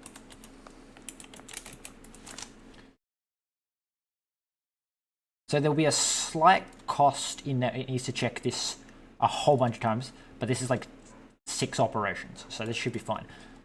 And the idea is that it can't generate more than 500 frames or 250 frames. 250 chunks per frame. Or request them, because that's what the issue is the chunks can generate asynchronously. But because, oh god, it just looks so hideous. Those floating point errors, I've got to fix it. Got to make a shader. Anyone got shaders? Want to help? I need a shader so that I don't have to spawn. It's at the moment each of these blocks has 1, 2, 3. I guess 3 vertexes meeting here, and like these ones over here. These have 4, but basically where each face meets, it generates vertexes, and that means that so this face needs 4, this face needs 4, this face needs 4, and it means that as you get further away, the rounding errors become enough that you can actually see the skybox. Like if I went, what is it? It's like clear color. If I said the clear color was like black, no, why is it? Why can you see these seams then? That's what. So yeah, so you can see this bit of red through it. You can see through them, and it's because the floating point errors at that distance are enough that it's considering at least 1 pixel of gap sometimes. So it's like a rounding error. And so, yeah, you see it all in here too. And what I need is a shader that lets me specify that this vertex. Yeah, but it'd be significantly more performant if instead of having 3 vertexes here, I could have a single vertex and specify that that vertex is part of the dirt block. And therefore, it can go based on this face pointing up, use the top of the grass, this block facing down, use the side of the grass, this block facing that way. It would be significantly more memory efficient, and also means that at least each individual block will use the same coordinates, even if it's will use the same vertex, even if it's neighbors. Like there would still be 3 here, because you'd have this one, and this one would still need 3. But at the moment, there's this one, this one, this one, this one, this one. So there's 5 vertexes here right now. So it would be nice if I could condense that down to 3, because that would mean that this tearing and splitting doesn't become nearly as obvious. Also, how do I turn the fog on? Do I just go to camera and be like, fog? Camera? You know what, I don't know. Camera 3D? Where's the fog setting? Camera, child, children. Somewhere there's a fog. That's what I'm saying. The only way to merge the vertexes, at least easily, is with a shader. Like, cause I can easily merge the vertexes. That's not the problem. I need a shader that will then be able to render the correct UVs from a merged vertex. At the moment, I have to specify that this square, has the UV 0, 0 and 1, 1 in reference to the dirt square, which means that this one also needs to be 0, 0, 1, 1, which means that if they shared a vertex here, then it would actually be 1, 1, 0, 0, and it would mess up this face for this face to be correct, which means that you would need to either have the 2 merged together as 2 90-degree angles, or so you end up with that you need to say that this is 0, 0 for the top left and right face, and that the other side there is 0, 0 for the bottom front and back face, or back and left face, or whatever so that they could all have the same coordinate system. It gets very confusing. What I want to do is be able to specify this vertex is grass, and then based on the fact that this is pointing up, it must be this block, and if it's pointing that way, it must be this block, and then look up the UV accordingly, rather than having to pass the UV in. Eventually, I'll learn shaders. I'm terribly intimidated by them at the moment, but eventually I'll learn them well enough to actually implement that. Also, this is a weird ass bug. This implies that it wasn't generating, like these chunks hadn't generated when that chunk generated. That's why you can see it, because the neighboring chunk hadn't generated to tell it not to generate. Anyway, merging the vertexes isn't the problem, is what I'm saying. It's that at the moment the shader needs the vertexes to be separate in order to render properly. Otherwise, it would just render the blocks all fucked up. I've got a picture. Well, not of specifically this, but of like something that will demonstrate. So this is what it's supposed to look like, right? This is just, I've pushed the UVs a little bit further out so you can see the neighboring blocks. So you got the sand, the dirt below, the gravel above, right? This is exactly the same picture, but I flipped 2 of the UVs to the wrong corners. So even though it's still 0, 0 to 1, 1, this corner and this corner are the wrong corners, and it renders the coal through the middle rather than on the bottom. And I don't even know what happened to the gravel. I think the gravel was pushed into one of the corners, maybe. There's your stone, there's your iron, there's your gold in the correct spot. So stone and gold are in the spot. So the gravel must just be pushed into the next block or something. But yeah, so it needs that in order to not render it all fucked up. So eventually I'll get onto shaders and I'll implement it. There's a bird at my window again. What was I doing? Oh yeah, so I was saying basically can't generate too many chunks per frame. Which, again, shouldn't really make a difference, because if you're running it even at 30 FPS, you're talking about being able to queue up hundreds of frames a second, hundreds of chunks per second. But it does mean that you won't get locked up when you set 25 as your render distance, and it suddenly spends forever just generating all the chunks. Because it's not even that it's rendering them that's taking forever, it's queuing them up to render that's taking forever.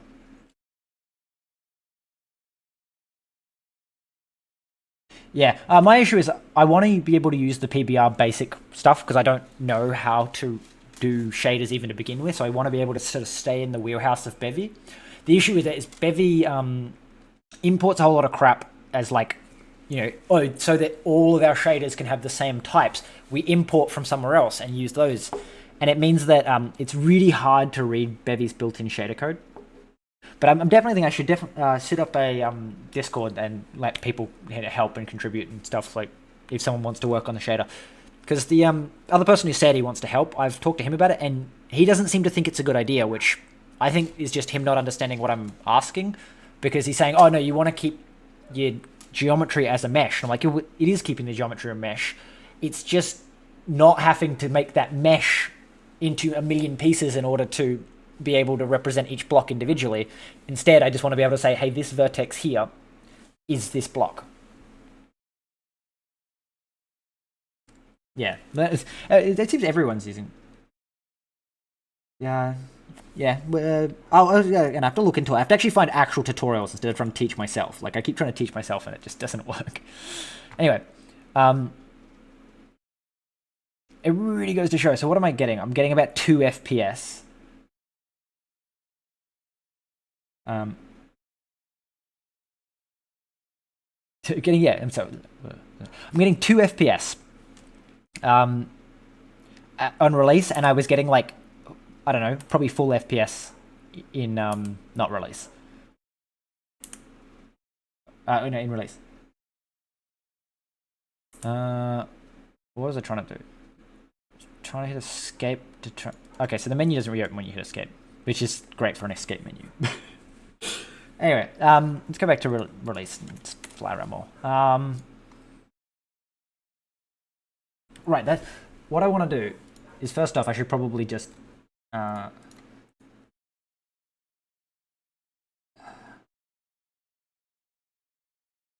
settings.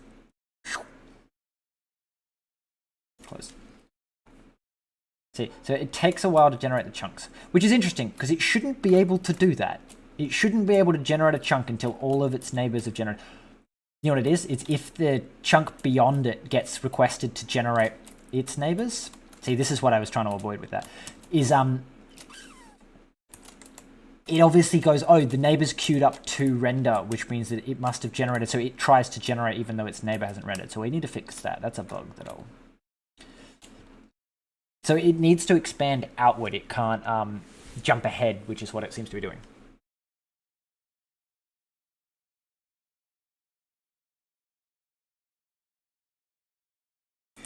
No, I'm just trying to keep up with the chat because people are just having their own conversation. Yeah, I'll look into it. I found some few references. Someone was saying like in like one of the issues they were having or whatever, they were like, oh, here's some documentation if you want to read that and tutorials and stuff. And I was like, okay, I want to read that kind of stuff because it doesn't even need to be based on the PBR. I'm just using the PBR because that's what Bevy's got built in. I could, in theory, just come up with my own standard material that you just pass in a bunch of shaders and it automatically works it out. Anyway, what were we doing? So we have our render distance. We specify that. Right, I want to be able to say on this slider, there's something like, they're called like slots. Belly, widgets, input, slider. Slider has a slot. I'm sure of it. Somewhere there is a goddamn slot. Handle grab index. Where? Wait, so the slider, grab, widget, slider. Slider grabber. Slider, entity, param, slider, param, slot. Separator. Okay. Yeah, alright. Have a good sleep, and I'll probably catch you next one. The stream's probably going to wrap up in like half an hour, maybe actually less. Probably 10 minutes, actually. So I'm just going to see if I can quickly do the separator, because if I remember, it's like separator equals... we gotta go like here, and go slot. Slots. Okay, so we want to go slot separator, progress bar.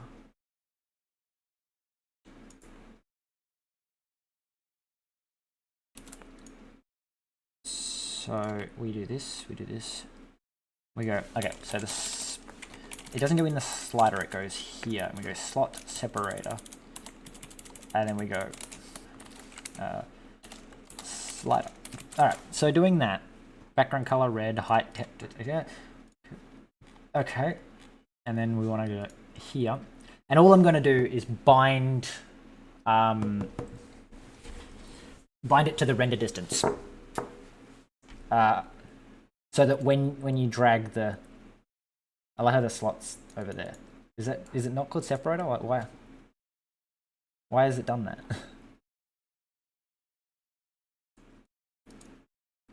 Slots. So it's inside you. Okay. Slider. Range, slider, params. Slot, separator. I bet you it's because range and then mode, instant, slider, grabber with grabber. Okay.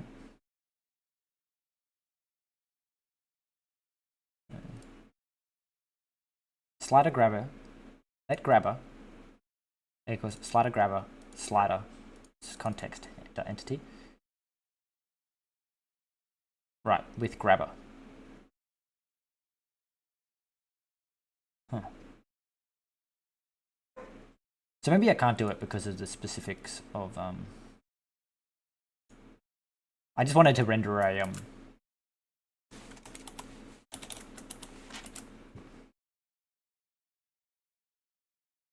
well, I mean, it'd be weird if you couldn't do it that way. Width. Yeah, it's just a weird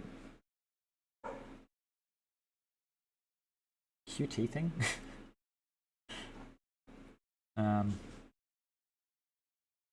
So from what I understand, this should have placed itself inside, but it hasn't. It's placed itself over there. So I guess this doesn't have the ability to have sliders like that. Or like, it already uses the slot up when it spawns itself, like the slider here. It renders context, render elm, like this. So it's already occupying the range slot.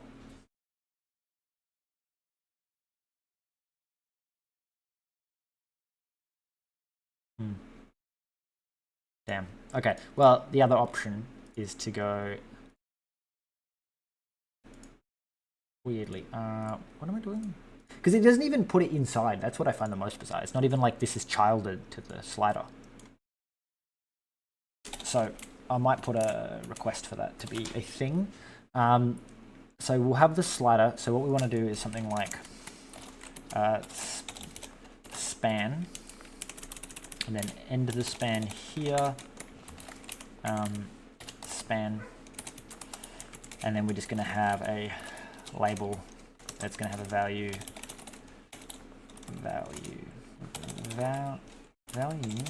yep, equal to bind. Okay, no, it's bind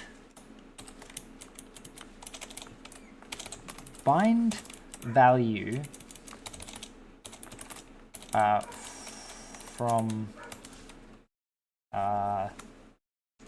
view distance 0, pipe fmt. Okay, wait, maybe you should be on top like this, then you're going to close. So it's going to go format C, and then it's going to be like view distance like that, and then, well, I guess we'll just do this in C. Alright, let's try that. And then if this works, I might call it for today. Okay, so settings. Okay, well, okay. We need to go break. Settings, menu. Do I have to be like BR? No, we probably just. We should probably say this is like class view, and then you go menu run, and then you go here and you go dot view flex. Okay, so it's no, it's not flex direction, it's wrap direction. No, it is flex direction. Flex direction columns. Okay, there you go. So now you do this, and then we're going to say we want like dot view. So I want you to have the same thing as this with a margin left and right auto. So that should center you. Right, we need to do this. Okay, that should center you. Okay, and then a width of 90%. Okay, so that makes you okay. That's interesting. 100%. Width of 100%. Okay, 95% maybe. It just seems a little bit too wide. Okay, 95%, and then we want to say, what was it? It was like a label. And then we want to say margin auto. And then, annoyingly, this is one of the things that doesn't propagate down, so you have to say label.text and say color. Text fonts size is 20. And font text no color is black, beige black. Okay, so what am I missing? Lots of chunks, apparently. So it's going to be you, your text. Okay, well, it's obviously going to be bigger than that, so we'll 50 maybe. And your color is white. Okay, so is it, it's not label? Is it these two that you need then? View, label? Okay, it's, so the view does propagate them to itself. Okay. Okay, so a view distance of 5, and then a view distance of 8, and a view distance of 13. I was going to try and make the number appear on the little thing itself, but that didn't work because it's already using up the slot. Oh god, it's very laggy. Oh, do you know what will make it less laggy? If it turned off the fucking... don't turn it back on immediately. Okay. Oh my god, it's so much faster. I forgot how goddamn ridiculous the... We can still turn the view distance up. 25. Okay. So it definitely locks up as it tries to render lots and lots and lots of chunks. See the interlace pattern? That interlace pattern is because it's obviously generating all the chunks it needs around it, moving on to the next one, generating all the chunks around that, which means that the previous chunks have been generated and it thinks it can generate it, but it can't. So that needs to be fixed, but that's a I can't be fucked doing that anytime soon kind of bug. Because that's a bug that you can literally only notice if you're underground and be like, yes, I can see through the ground and see that these chunks are rendering when they shouldn't be. I mean, there's much, much better things I could do to cut down on that rendering. Alright. I want to do a little quick stress test. So I want to run it in release mode. And this will be the last thing for the stream. I just want to see how far my render distance can go before it bugs out and, you know, grinds to a halt. Anyway, apparently, according to my analytics, people only watch the first half an hour and the last half an hour of the stream in the VODs at least. So I'm gonna like sort of start talking about shit for like next time and whatnot because you know there's a good chance that a lot of people that didn't watch the whole stream will be here. So what did I mention? So streams moving to oh, that's probably why the release runs so much smoother, is because by default the release turns off the debug rendering. Anyway, so I've got a new job, which means that streams will probably be moving to weekends if they happen at all. And I'm thinking I might open up a Discord just for like my community, so people can like directly interface with me rather than having to talk on like the public Bevy forum. And look at all them heels. Yeah. So I kind of wish I could see the frame rate, because the issue is as soon as you open up the editor, the frame rate plummets. Diagnostics, and all the plugins are turned off because I put them specifically only to render in debug mode. Well, it still feels fairly smooth. Let's go with like 100. All right. So look at the chunks very slowly. This is why I'm saying I need a priority to prioritize chunks that are closer to the player, because at the moment the chunks really far away from the player are the ones that it generates. Not just first, but like, as you can see, it's quite clearly moving in a linear line.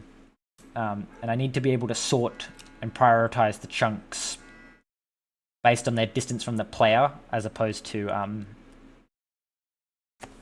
the order that they were inserted into the map. Now, admittedly, this is starting to get a bit laggy, but I have no idea if that's because most of my resources are spent generating chunks or because of the, like, this is probably the upper limit of chunks that you can generate, at least on my hardware. But my computer's pretty beefy, so I don't expect many people will be able to beat this. So, but I kind of have to wait until it's finished rendering before I can be like, yes, it is actually too slow.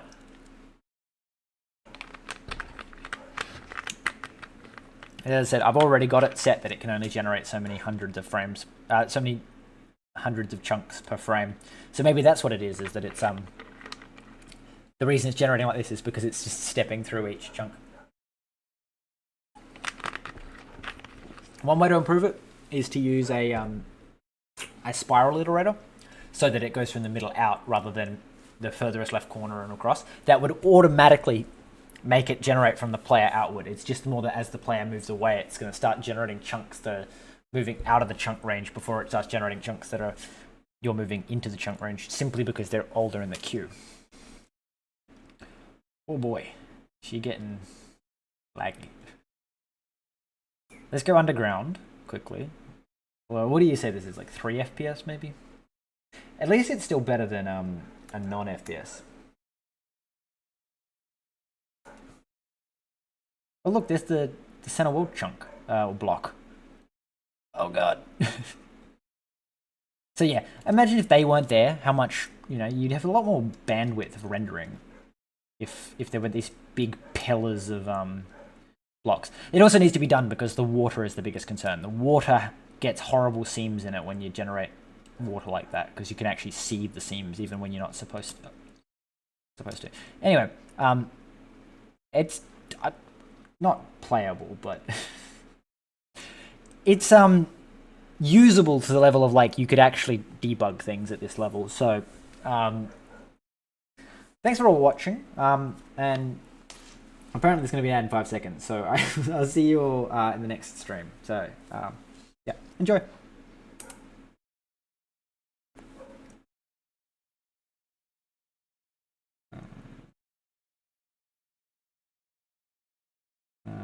What am I doing? I'm ending the stream. Yeah, so good night, or I'll see you in the next one.